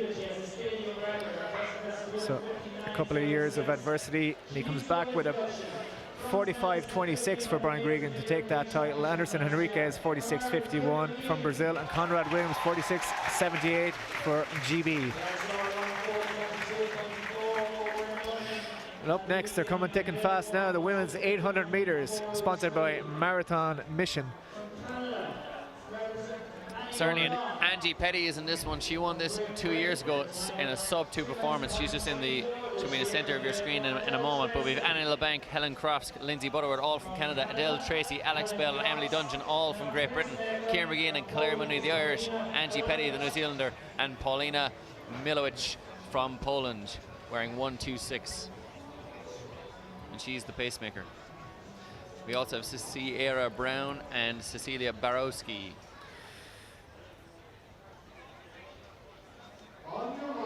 So we are called to our marks. Quick turnaround here after that men's 400. The women's 800 metres. So the athletes to watch here, lane 3, Ciarán McGeehan. Alex Bell, the winner last year, the blonde athlete in the white out there in lane 5. Sorry, Ciarán McGeehan in lane 6, and Angie Petty then as well in the blue. She's a Canadian athlete, and as well as that, Adele Tracy is on the outside of the field there in the blue. 1, 2, 2, just on the left-hand side of the screen. That is Adele Tracy, 2-minute athlete from Great Britain. Yeah, so Ciarán McGeehan, European 1500 metre bronze medalist last year. She ran a very quick mile there at the weekend. She ran a personal best and her third fastest ever 1500 metres. She'll be hoping to become the first woman to go sub-2 for 800 metres. If anyone can do it here tonight, hopefully she's one of them. Certainly, and in the presence of Sonia O'Sullivan, no less, can she do it? Paulina Milowicz going out here and leading this one with the watch in her hand. She's coming through in 45 seconds through 300 metres. Adele Tracy, the Great British athlete, in second. Ciarán McGeehan just behind her, and just behind that 119. there, 127. The tall athlete just keeping watch on the outside. They come up to the bell, 59 seconds, 60 seconds for the pack. It'll be tough to break 60 off that, 2 minutes off that pace, Ronan. It certainly will, and it is Adele Tracy leading this one. She's in second place. She's her virtual leader. Ciarán McGeehan just behind her. Alex Bell, the blonde-haired athlete, in third place. These three are the favourites for this race. Angie Petty, the 159 athlete, struggling to hold this pace. It is Tracy, it is McGeehan, it is Bell. 1, 2, 3. Angie Petty come up the inside. Can she retain her Morton Games crown? Adele Tracy in second place. Paula Milowicz, the pacemaker, about to drop out. Tracy in the lead now. 1:32 at 600 metres. McGeehan in second. Can she follow Brian Gregan by winning? An Irish winner. Adele Tracy in the lead. Second is Ciarán McGeehan. Alex Bell being overtaken by Angie Petty for third place. Bell, it looks to be out of it, the winner from last year. Petty, can she get up for the win? Can McGeehan get up for the win? It's Tracy. Tracy looks like she's going to bring it home. Angie Petty looks to get by Ciarán McGeehan. They're in lane 1, 2, and 3. Tracy with the win. Petty second, McGeehan in third.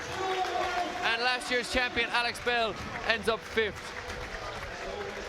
2:01.53 for Adele Tracy of Great Britain. And in second place, I think it was Angie Petty. Did she get up? She did indeed, yeah. She got up for a strong second place there ahead of Kieran McGeehan. Kieran McGeehan holding on for the 3rd spot. But a really good race there from those ladies. Adele Tracy just sat in behind the pacemaker and then just took charge and battered on from there to take the title. She certainly did, and yet again showing over 800 meters here tonight that being near the lead is very, very important. Angie Petty was in 5th and 6th and 7th up the back straight and managed to get up at the front of that field. 2:01 was well within her ability, but left herself too far behind. Adele Tracy, though, fantastic run, and she will have a quick chat with her here now in a moment. But Kieran McGeehan trying to do what Brian Gregan did and supply us with another hometown win. Maybe we were asking too much to get 2 in a row. Yeah, Angie Petty left herself a lot of work to do on the back straight there. She got lucky that she was allowed up the inside on one of the athletes, but too much work and too much shifting and moving to do.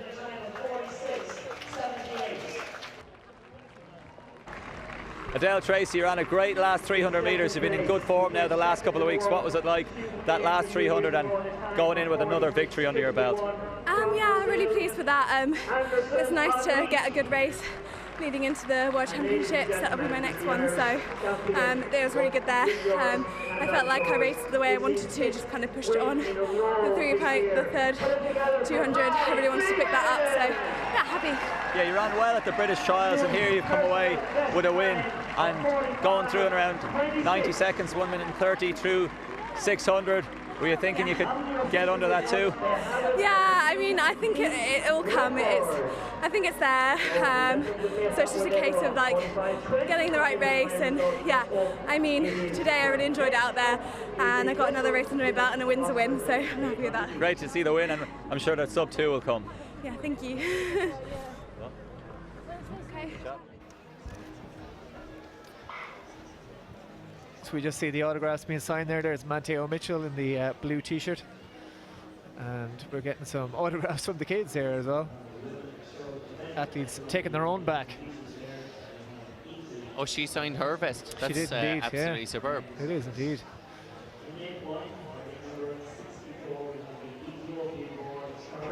Kieran McGeehan tantalisingly close once again, but an aggressive first lap. What did you assess of your race? Look, I'm a bit disappointed, to be honest. I wanted to go out and put it up to the 800 girls. I suppose there's always that tantalising sub 2 minutes that's always on the cards, and you're always looking at it eagerly. But realistically, records are ran and much more climbs than this, so I just wanted to get out and get competitive, and I put myself there in the first lap and felt good. And then I suppose that's where I'm much more geared to the 15 right now, and the legs tied up a little bit there in the home straight, but like, fantastic field. It's brilliant to be able to come out to your own back door and race against girls like that. So although I'm disappointed, it's another step in the right direction for me for Worlds. Yeah, it was a great run. You were really gutsy as well. Maybe looking back, were you a little over aggressive, and does the 2 minutes play in your mind going in? To be honest, Jerry just told me to focus on racing, and obviously whenever you see the clock at 6, you're like, but no, I just wanted to make sure that I was there, that I could attack on the home straight. So look, all you can do is put yourself there and try your best, and that's what I did out there today. You put yourself there. We look forward to seeing you in London. Yeah, happy with that, and looking forward to London. Thank you. Thanks, Gino. Yeah, so we are back on track for the men's 800 metres now. After we heard from Kieran McGeehan, first of the Irish in that women's 800. So the men's 800 metres sponsored by the Muscle Clinic. We've got another stacked field in this one. We've got Antonio Mascal of Barbados, Charlie Grice of GB, his countryman Kyle Langford. We've got 3 Irishmen: Owen Everard, Shane Fitzsimons, Timmy Crowe at Pacemaker, Brandon Kidder, Charles Jock, Chris Geesting and Haran Abda, as well as Jesse Garn. Chris Geesting calls himself the Geese, and went to Notre Dame University, the Fighting Irish. He's getting after this one to Kyle Langford, the European junior champion from 2 seasons ago out there in lane 7. Charles Jock just outside of him. 2 good athletes out there. Charles Jock cycled to the Olympic trials last year and made the Olympic team. to Rio. Shane Fitzsimons on the comeback trail there in lane 1 in the Canada singlet, all the way from Mullingar. So Timmy Crogan out to the lead here in this one, pacemaking, hoping to provide the lads with an acceptable first lap. Absolutely, yeah. So Timmy Crow there, a very respectable 400-metre runner in his own right, brings these lads through towards the 300 mark, a little bit ahead of the field at the minute, but they're fairly well strung out, so the pace is hot. And that's Brandon Kidder there just in second place, just behind him Chris Geesting, former 400-metre runner in the blue, and behind them then that is Harun Abda there, number 65 of the States, as he's an Oregon Track Club athlete.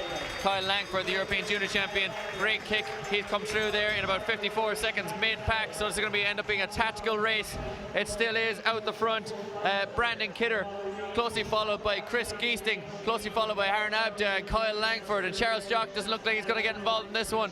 Fantastic racing up front. It still is Chris Geesting in third, Brandon Kidder in first. Kidder up top, yeah, and Harun Abda just starting to make a move there in the white vest on the outside as we approach the 200-metre mark. Kyle Langford just trying to stay with these guys too. He makes a move, he comes up on the outside, and there, the small athlete from Barbados, Antonio Mascal getting up after, he's in second place. Kyle Langford, the man of the great big finish from Great Britain.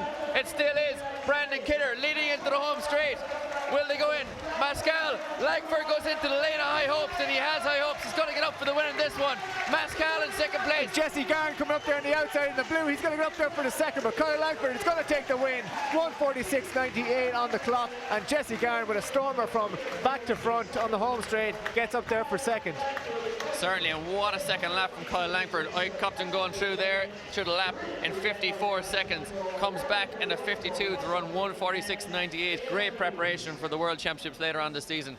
Kyle Langford, the European Junior Champion from Sweden 2 years ago, getting up for the win, 1:46.98. Absolutely, turned his wheels there. Once he got to that 200-metre mark, he just took off, and there was no stopping him. What a performance there. Kyle Langford, the 800-metre champion here at the 2017 Morton Games. Certainly, and retaining his title from last year's Morton Games.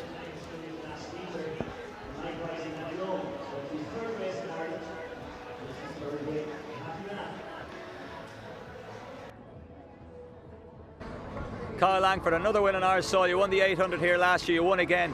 You bagged the world qualifier in London on Sunday, and did that kind of get you settled and just get into racing mode here in Morton Games? Yeah, I mean, it's been a difficult couple of months chasing the time, just going out racing hard, just kind of almost trying to force the time. So getting the time last weekend really gave me the confidence just out here to race it and win it, and practicing my tactics. I love the Irish crowd, and 3 out of 3 wins here, so I love this meet, and now everyone was good meet. Yeah, so the look of the Irish, the lucky Shamrock with the triumvirate of wins. What is it about it that you really can step up your game? I don't know, it's just something about Iron. I say Morton Games it's the atmosphere, there's something about it, and that's why it's one of my favourite meets, and that's why I continue to come here, and I love it here. Always put up a good meet, and hospitality is great as well, so bring on world champs in London. Yeah, nice little finger wag for the win. What do you think now you can do, and what do you have to do between now and the World Championships in London? Just get ready to make that final at the World Championships. Might get 400 in, maybe another race, not too sure now, but just my main goal is just to get through to the final in London and maybe nick a medal, we'll see. Well, hopefully we have the luck of the Irish on your side. Thank you, I love you guys, thanks. Well done. So the women's 800-metre official results there. Del Tracy took the win at 2:01.53. Angie Petty from New Zealand, last year's winner, 2:01.82. Apologies, not last year's winner, but the fastest in the field. And Kieran McGeehan in third with 2:02.20. First of the Irish. The women's 1500 will be next up on track. Sponsored by Fashion Flow. Will be starting on the back straight for this one.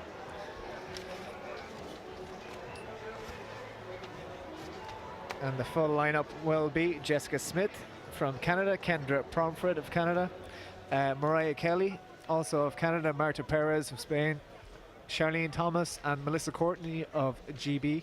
Snezana Bettina will be the pacemaker, Natalia Pilosina of Lithuania, Karolina Giza from Poland, Lynn Nielsen, Alexa Ephraimson, Dana Meck, Kanieta Levabel and Nicole Tully from the USA. So Alexa Ephraimson there, the 403 athlete. She's a very, very young athlete, still only about 19, and lit up the youth ranks in the States and went to a World Junior Championships just on the outside of your field there, third from the outside. We also have Salma Kajan in there that I missed on the list.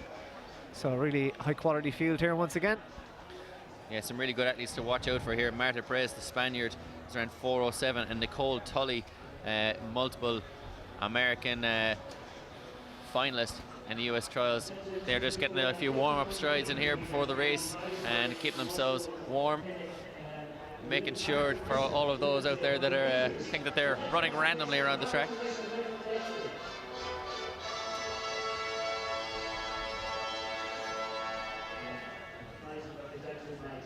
Yeah, Natalia Pilosina from Lithuania there was the 2013 NCAA champion running over 1500 meters, so she'll be known to our viewers in America.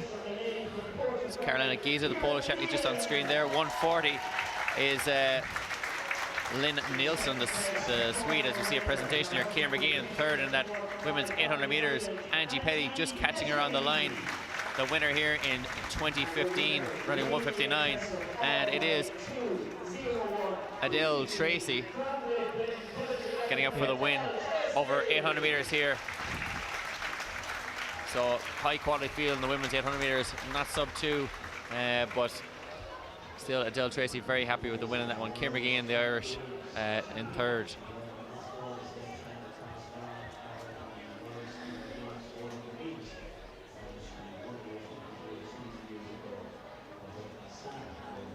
And we're back here for the lineup for the 1500 meter women. Certainly in an excellent field here, plenty of athletes in this one, and you see Maria Kelly there just on in the New Balance kit there, shaking her arms. 133, Karolina Giza from Poland. 132 just on the left hand side of the screen, that is Alexa Ephraimson, and you can see the pacemaker there directly in a shot. 143. So these athletes are all pretty closely matched. So we suspect it'll be a bit of a humdinger. Absolutely, yeah, just a small delay here. They're trying to keep themselves warm here again before they get going for 3 3/4 laps of the track.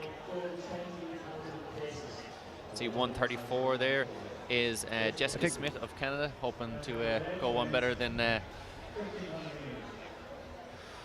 back to the line and ready to rock.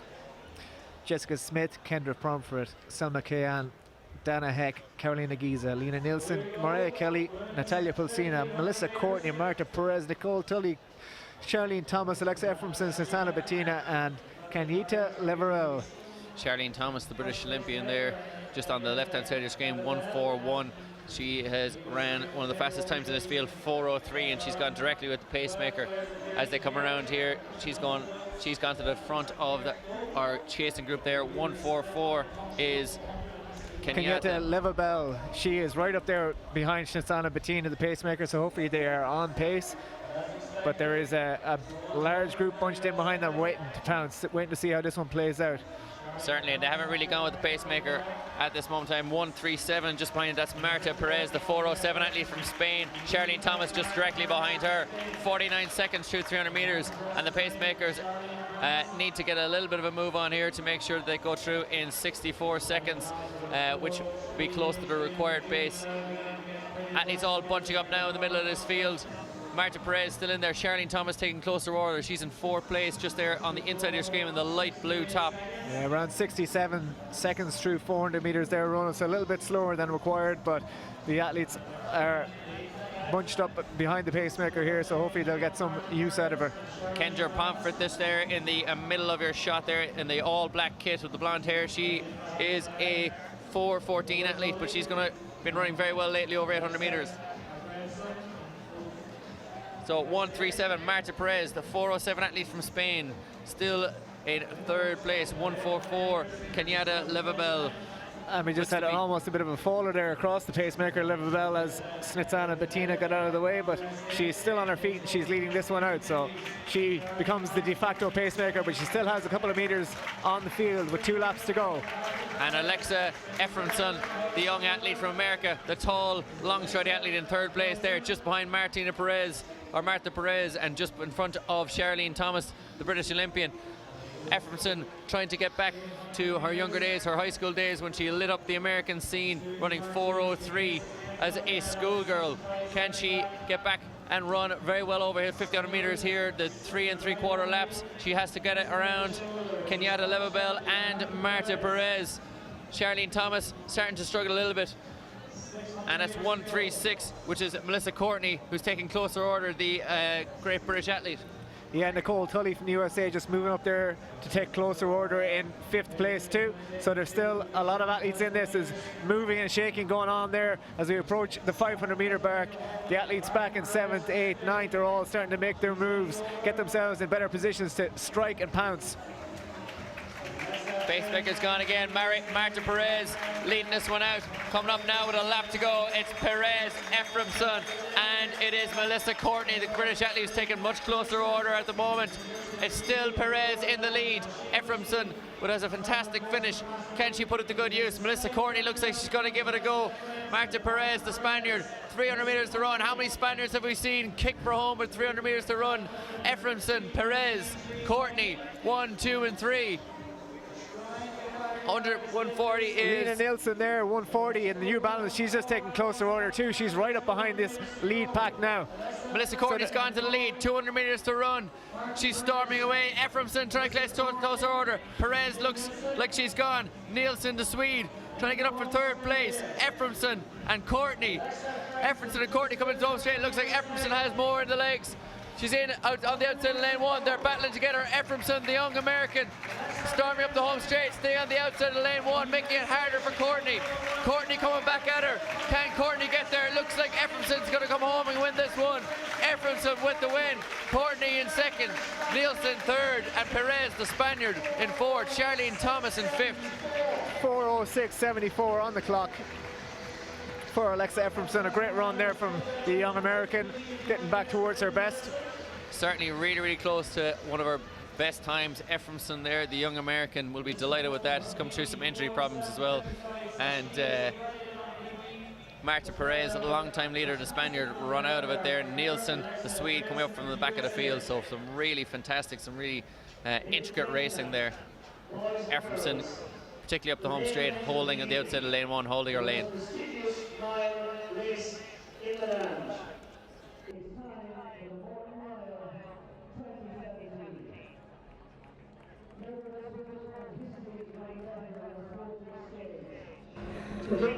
Alexa, great job. You're here on Irish soil. Your manager, of course, Ray Flynn, 3:49.77 miler.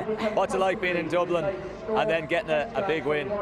This is awesome. I mean, I've never been to Ireland before, and so I really wanted to kick off my European racing with a good one today, and it's been an awesome meet. Did Ray Flynn give you any advice coming to Ireland and what way the crowd is going to be and what way the meet would be? I mean, I've heard this meet is a really historic meet, and so I just wanted to sort of live up to expectations. Well, you've etched your names in the history books. What did you think of the race? It was very stretched out anyway. How did the race go for you? I felt like everyone being bumped, crashed together at the beginning was a little like everyone was crowded, and then it stretched out, so I was just being calm and trying to stay on the inside a little bit. And you used to that kind of a bumpy ride? You would have probably come through the NCAA system and stuff? Yeah. I actually didn't go through the NCAA system, but I'd been with a lot of girls who like to rub their elbows up. Yeah, so you're well used to that. And what's next? Padua in Italy. Okay, well, good luck in Italy. Thank you. Good job. So we get the results of that men's 800 on screen here. We've seen Kyle Langford take the title as he did last year, 146.98 for the win. Antonio Mascal from Barbados in 2nd, 147.26, and Jesse Garn getting up there with a great last 100, 147.33 for 3rd place.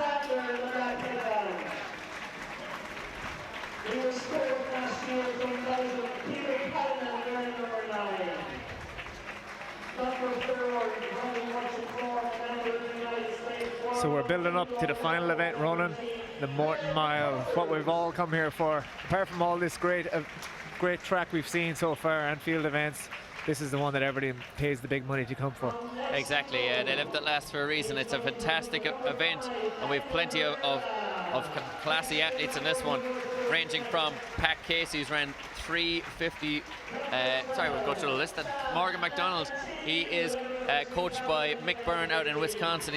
He is a Wisconsin Badger. Sam McEntee, the Australian, formerly of Villanova, more of a 5K man these days. Peter Callan, his mother is from Antwerp and he spent summers there. He's an American running for Belgium. Sam Petty, Tom Marshall, Danny Mooney, Kieran Kelly, Sean Tobin make up the Irish. Daniel Herrera, the Mexican record holder, beating Juan Luis Barrios, a regular here at the Morton Games, beat his record for the mile. And Blake Haney is in there as well. He's one of the pacemakers.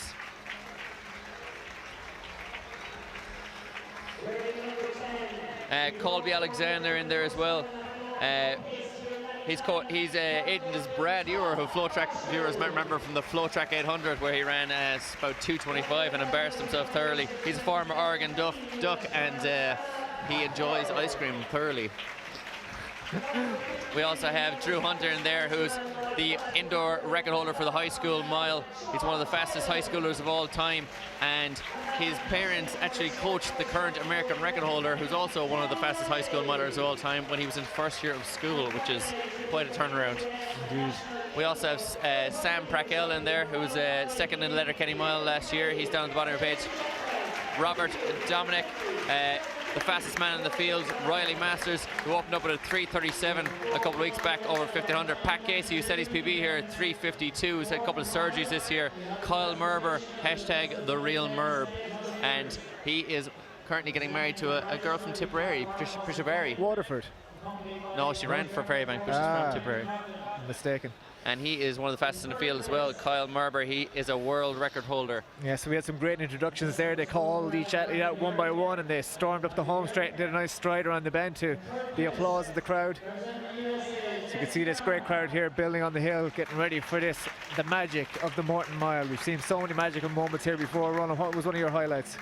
I think John Travers, for me, in the last couple of years, going to the front, as you mentioned earlier, fantastic moment, even though he didn't actually get up for the win in the end, but it definitely roused the crowd, with Will Lear running an incredible time here a couple of years back. Yeah, Will Lear's 3:51 here as well was seriously impressive. And there's Kyle Langford getting his winner's check.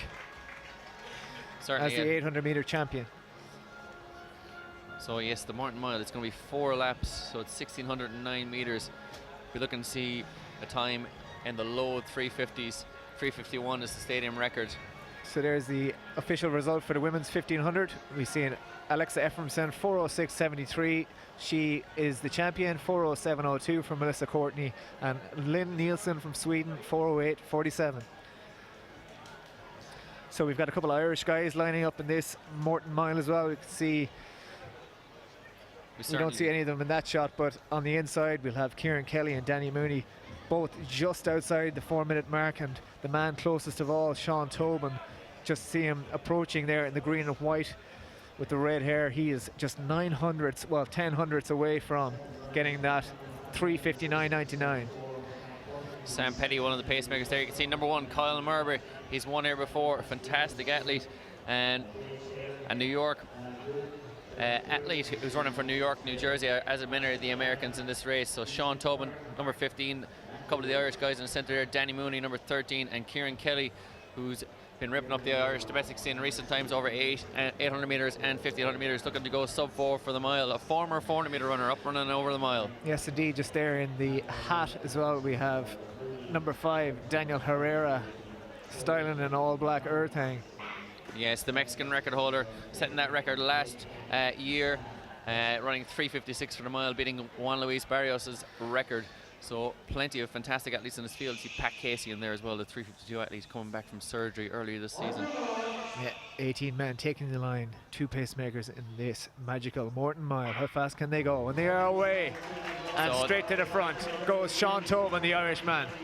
So these guys are going to try and look for in around 2 minutes at the 800-meter mark, which is slightly more than the distance at 800 meters, about 810 meters, so 609-meter race. And straight to the front is Sam Petty, one of the pacemakers, and just behind him is Blake Haney, another of the pacemakers. So these athletes will be trying to get these guys around in a good time. Number 9, then just behind that is Peter Callan, the Belgian. Spent his summers in Antwerp, and he's got plenty of Belgian connections, running for Belgium last year in the Rio Olympics. Yeah, so we're looking to go through in around 58 seconds for 400 and 254 when we hit the bell. So hopefully these pacemakers are right on track. Certainly Colby Alexander there, number 2, just sitting back there in 4th place on screen. Kyle Merber there as well in the headband. He's got Irish connections, big fan of Tipperary hurling. So he's there, he's looking to try and get up and get back to his best here over the mile distance. Yeah, and Peter Callanan there sitting in 2nd place officially, but 4th as we see it, with the 2 pacemakers out in front. Kyle Merber sitting there in 3rd of the main pack in his Hoka One. Exactly, yeah, that's how our man from Mexico might say it, Daniel Herrera. But Colby Alexander, our 3rd place there. The athletes not really going with the pacemakers. Pacemakers running away with this one. Kyle Merber just sitting back there as well, hoping to get up in this one and get sub 4 again. But the pacemaker, Blake Haney, is away in this one. He's got about 5-6 meters of a lead at the moment. Yeah, Colby Alexander just sitting in pretty with Kyle Merber on his shoulder, drafting off him, letting him do the work as we approach 2 laps to go. Fastest man in the field, Robert Demenek. You can see him there with a glorious mustache in the red-orange vest. He's in 4th place at the moment, and they've gone through 800 meters on pace. They're looking good. Robert Dominic, 3:52 this year in 4th place. In the red vest, he is the favourite for this one. Kyle Merber just sitting in front of him, and in front of him, Colby Alexander is our virtual leader there, 2nd on screen. Yeah, so the pacemaker doing his job. We went through around 158 there at the 809 metre mark, so bang on for well sub 4 here running, and hopefully they smash it out of the park. Hopefully, and this is where it gets difficult now over the mile, is this lap. If they can get on pace, they'll all have something for the end. It's just to make sure that they can get within shouting distance of that sub 4 minute mile here with 500 meters left to run. They're looking on pace. Colby Alexander in 2nd, Kyle Merber in 3rd, Robert Dominic in 4th place. Number 7 is Riley Masters, who ran 4 flat here a couple of years back. He's ran 3:37 this season. Behind him, number 4 is Graham Crawford. 2:58 through the line, so we are bang on pace, and it is strung out. There's still a lot to do here, but who's going to take it? There's going to be chopping and changing as we get to this home straight. Kyle Merber sitting there in 2nd place. Does he have enough? The crowd has gone absolutely wild out here as well, driving these athletes on. Colby Alexander is out in 1st. Robert Dominic and has gone after him. He is the fastest man in this field. He's trying hard. Riley Masters is there as well. Andrew Herrera, the Mexican record holder, he's getting up for 3rd place. He might even lose the cap. Number 6 is Morgan McDonald from Australia. He's coached by Mick Byrne from Wisconsin. He's a Wisconsin Badger. Robert Dominic working really hard here, striding around the bend. He goes by the man with the stash. He is storming into the lead with 100 meters to go, but can he hold on? They're all coming after him. He is coming down the home straight in that red vest and mustache rolling. Graham Crawford as well making it. It is Dominic and McDonald, the Australian and American. Dominic is going to win it. McDonald 2nd and Crawford 3rd. 3:55 for the mile. And Irish athletes just coming over there in around 4 minutes. Sean Tobin, 3:58, I believe they're running. So he will be the next Irishman on the list is sub 4 milers. We'll just have to get that confirmed. I think Kieran Kelly was probably just 4 flat, but there was only one winner. And what a brilliant moment here. 2 college teammates, they're Ole Miss Rebels over in the States. Robert Dominic and Sean Tobin going sub 4 together here in Dublin in the Morton Games. They're both Ole Miss Rebels. The stash is in Mississippi. Absolutely, 3:55.71 for the win. Robert Dominic, he is the Morton Mile champion. He puts his name on the list with a long list of great champions here. Really fantastic run. And he goes to the crowd to get his ovation, as he truly deserves as the Morton Mile champ. A fantastic run from the fastest man in the field, and it's great to see his teammate there from college, Sean Tobin, going sub 4 as well. Really, really fantastic. We'll try and figure out whether any of the other Irish were close to that sub 4 minute barrier. Riley Masters, fantastic run from him as well, getting up there. Daniel Herrera was flying the flag for Mexico, but Morgan McDonald really went for it there. Connections to Ireland with Mick Byrne and the Wisconsin Badgers, and fantastic run from Mark McDonald. Kieran Kelly feeling the exertions of that sub 4 minute mile attempt. I think he was just outside the magic 4 minute mark. He's moved up from 400 to 800 to the mile in the last 2 seasons, and you can see he's suffering there.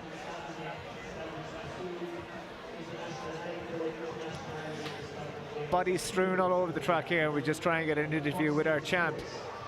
Certainly Roger Bannister thought that it wasn't possible. They thought it wasn't possible that it would hurt them, and it does hurt. Robert Dominic coming up here now shortly.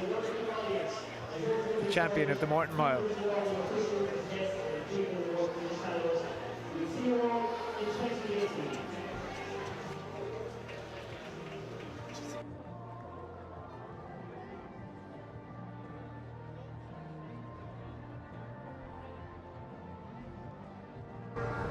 Robert, a great win there, and side by side by your teammate here, Sean Tobin. His first time to go sub 4. You won the mile in Letterkenny, and now you've won the Morton Mile. How does it feel? Well, it feels really good. I'm just excited to be in good form right now, and I'm just excited that Sean's running well with me, because it just helps us out for next year, because we'll be seniors at University of Mississippi, so it's just nice that we're running well together. Yeah, it's a fine tradition there you're building there now in Mississippi. Yeah. Your guys are looking great. You're cultivating a fine mustache. Is that all part of the business? Yeah, you know, we kind of like to do things like mustaches, crazy hair, like Craig Ingalls like to do, but we just try to make ourselves stand up, and we just are trying to show people that, you know, we're enjoying ourselves while we're doing everything, really. Yeah, well, you're showing there's a bit of show, but there's plenty of go though too. Yeah. Well, one of the reasons that we do it is because we know we have to perform, and our head coach Connie Price-Smith, she wouldn't let us mess with our hair, mess with our facial hair, and do all that stuff if we weren't running well. So it just gives us an incentive, really. Sean Tobin, maybe a long time coming, but it's finally happened for you here, and you're really starting to produce. Yeah, you know, I'm pleased with it. Obviously, tough race out there. I was out good and just kind of slipped away to the back and came back. So, I mean, pleased with the effort. I haven't had a lot of races, so it's kind of, the legs are kind of coming back under me, so kind of excited to see what comes next. How does it feel to officially join the great group of Irish miling legends and going sub 4 for the mile? Feels great, you know. Obviously I came here to go sub 4, so, and we done it, so it was a great field, and thank you to everyone here that was, you know, very supportive, put on a great meet, and very pleased, and absolutely delighted to see Robert take the win. So, you know, great in the team. And does that now propel you forward? You've gone sub 4, you go into your senior year, and then hopefully progress and become an Irish senior international. Oh yeah, definitely. Obviously, it's all stepping stones, so it's only just make us stronger. And obviously, I feel like I've done this, and I'm not in the greatest shape. So I feel like in another few weeks of training and a few more sessions of races, the body will be ready to go. And you know, let's hope we finish with a big bang out in the States. So just to wrap up, you're on your Irish tour. You've won in Letterkenny, you've won in Morton. How's it going for you? It's going great. You know, I couldn't ask for anything more. You know, it's been great. Just all the people here are so nice and really accommodating. So it's just running well. It's just kind of like a cherry on top of the cake. And what type of a platform does that give you now? Again, I was talking to Sean about tradition. You've won. This race has had a world record before. Herb Elliott 3:54 back in 1958. Now though, it's your time, 2017. You're number 1 and you're etched in history in the Morton Mile. Well, it certainly feels good. You know, we're losing 3 really good guys on our team through graduation. So we're just trying to show that, you know, we still have some more guys that are going to step up for the team, and we're hoping to have a good season next season. Well done. Hopefully you'll defend your title next year. Oh yeah, for sure. Thank you. Triple crown for him. Triple crown. So we have the result of that magic Morton Mile. Robert Dominic, 3:55.71. Morgan MacDonald, 3:55.79 in second. And Sam Prackle, 3:56.55. And we mightn't see it on the screen here, but Sean Tobin, 3:58.70, the fastest of the Irish. As we see on the second page of the results here, Sean Tobin 3:58.70, his first time sub 4, and he is the teammate of the winner, Robert Dominic. And we just see Danny Mooney and Kieran Kelly just marginally outside that magical 4-minute mark. Certainly, but it's good scouts taken in Pat Casey and Kyle Merber, 2 3:52 athletes behind them, so very, very close for the two boys. So, Ger, thoughts on your highlights from this evening? For me, there's one race really that stands out. I think it was the highlight of the night overall. That men's 400, be it a local athlete, trains here every day of the week. Brian Gregan, that men's 400, a new personal best, 45.26, and he destroyed a really talented field here to get that win. So for me, that was really one of the standout performances and really brought the crowd to life.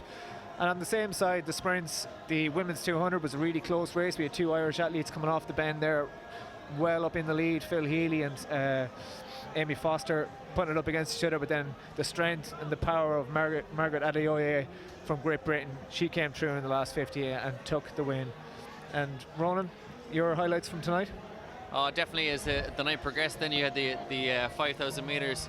You had Collis Birmingham helping out his teammate McSwinney, and the two of them working extremely hard. And then to run a World Championships qualifier on a windy night like tonight over 5,000 metres, running 13.19. I think the crowd was really starting to pick up from that 5,000 metre effort. And then finally, the Morton Mile never fails to deliver. You know, it's always exciting. People really want to see whether athletes are going to go sub 4, whether they're an Irish athlete trying to break 4 minutes, or we're trying to see a guy run down towards 3:50. But all these athletes love breaking 4 minutes, and it's a great achievement, and it's an achievement that never diminishes no matter how many people do it, because it is incredibly difficult. So great to see a good race as well as a great achievement of breaking 4 minutes. Yeah, sub 4 mile never gets old. Certainly does not. But Brian Gregan, I think, to be honest, I think he stole the show here tonight on his home track with his home crowd cheering him on. It's a meet that can be built around an Irish athlete. We've seen Thomas Barr do it a couple of years ago, and he really brought the crowd to life. And Brian Gregan here today, he really used that crowd in the last 100 metres. The energy brought him home in a huge new personal best, and really sets him up very well for the London World Championships. It certainly does, and it's well attached in the program here, because it's directly before you get onto your miles in the 1500. So the crowd is really revved up by that great Irish performance by Brian Gregan, or in the past year Thomas Barr. So fantastic, and that really revved the crowd up. And you can see Brian Gregan really fed off the crowd as well. So as that many athletes have said this evening, a fantastic crowd here, and live athletics is an incredible thing to be watching. It is, yeah, and especially athletics at this kind of a level, and you're getting it for such a competitive price and in such a good location, and a stand like this, as some of our athletes said earlier, you can only reach out and touch the crowd as you run around the track, and that kind of buzz and energy that's just sealed in as you do your laps here, it just kind of it forces you around with that buzz from the crowd. Also a very knowledgeable crowd here in Morton Stadium in Santry. Always, they know their athletes, they know their events, they're here year on year, they like to see people come back, and you find that with the Morton Games that athletes really do want to come back. And you certainly see the amount of Irish internationals around the arena here, and other top-class Irish athletes, competitive athletes on the domestic scene that will know their athletics through and through, that are here in the crowd. So it does add to the occasion as well, you know. So it is a fantastic event here. Robert Dominic probably stealing the show at the end with that lovely moustache. Absolutely, sealed the deal, set things off nicely. We see plenty of autographs being signed. The athletes are so accessible to the young children and crowds here who started the day off here for us with those juvenile relays and junior miles. Yeah, I think that probably is one of the greatest things about these events is the amount of athletes, the amount of children, and the amount of young people that can get close to these athletes and see live athletics and can be inspired going forward, future generations, you know. And got Tokyo coming around the corner again, you know. So we're looking for the presentation here for the Morton Mile. Yeah, hopefully some large novelty checks. What we all want to see. So we had Sam Prakel got up for third in that one in the end, running 3:55, and so we've got every type of facial hair on the podium here. We've got from none to beard to mustache, Ronald. Certainly, and Sam Prakel, the clean shaven of the lad, was in Giants Causeway last weekend. He said it was the best igneous rock formation he'd ever seen. He's not wrong. And our second man up there is the man from Australia, Morgan McDonald, the Wisconsin Badger, coached by Irishman Mick Byrne. And finally, Robert Dominic etches his name on the Morton Mile. 3:55. The man from Ole Miss, teammate of Sean Tobin here, getting up for the win in this one after winning Letterkenny last week. He's in flying form. top 3 all going to American universities. The lads moving their money around, getting the accountant. Getting their checks onto the offshore accounts and being presented with the trophy. So a fantastic Morton Games, capped off as always by the Morton Mile. The winner here, Robert Dominic. Second was Morgan McDonald, and third, Sam Prakel.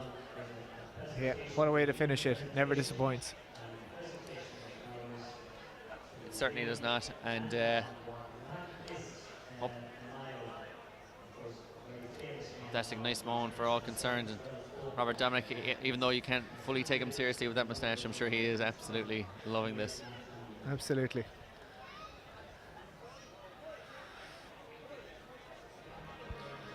So thanks a million for tuning in here, guys, to watch this Morton Games in 2017. We've had a wonderful night of athletics here as always. The weather gods blessed us, and we've seen some fast times and even better performances. So we'll hand you down now to Phelim Kelly on trackside. Thanks very much.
Well, what a night of international athletics at the Morton Games here for 2017. Started off with a ruckus in the 16x100 metre juvenile relay, and then really went into overdrive when Brian Gregan took a smashing victory over 400 metres with 45.26 personal best and sets him up on the road to London. Ciara McGeehan had a little bit of a disappointment, just narrowly outside the 2 minutes and settling for third place, but still a good gutsy run. Highlighted then at the end of the meet was 12 runners under the magical 4-minute mile won by Robert Dominic, and a special mention for Sean Tobin. He joined the history of Irish milers in joining the sub-4 club for the first time, 3:58.70. And who can forget the 5,000 metres, Collis Birmingham stringing it out, Stuart McSwain taking over and setting a new stadium record of 13:19, taking none other than the legend Eamon Coughlin's stadium record. And funnily enough, it was his son John Coughlin who helped set the pace to break that record. All in all, a magic night here at the Morton Games, and we look forward to another year of athletics here in Morton Stadium.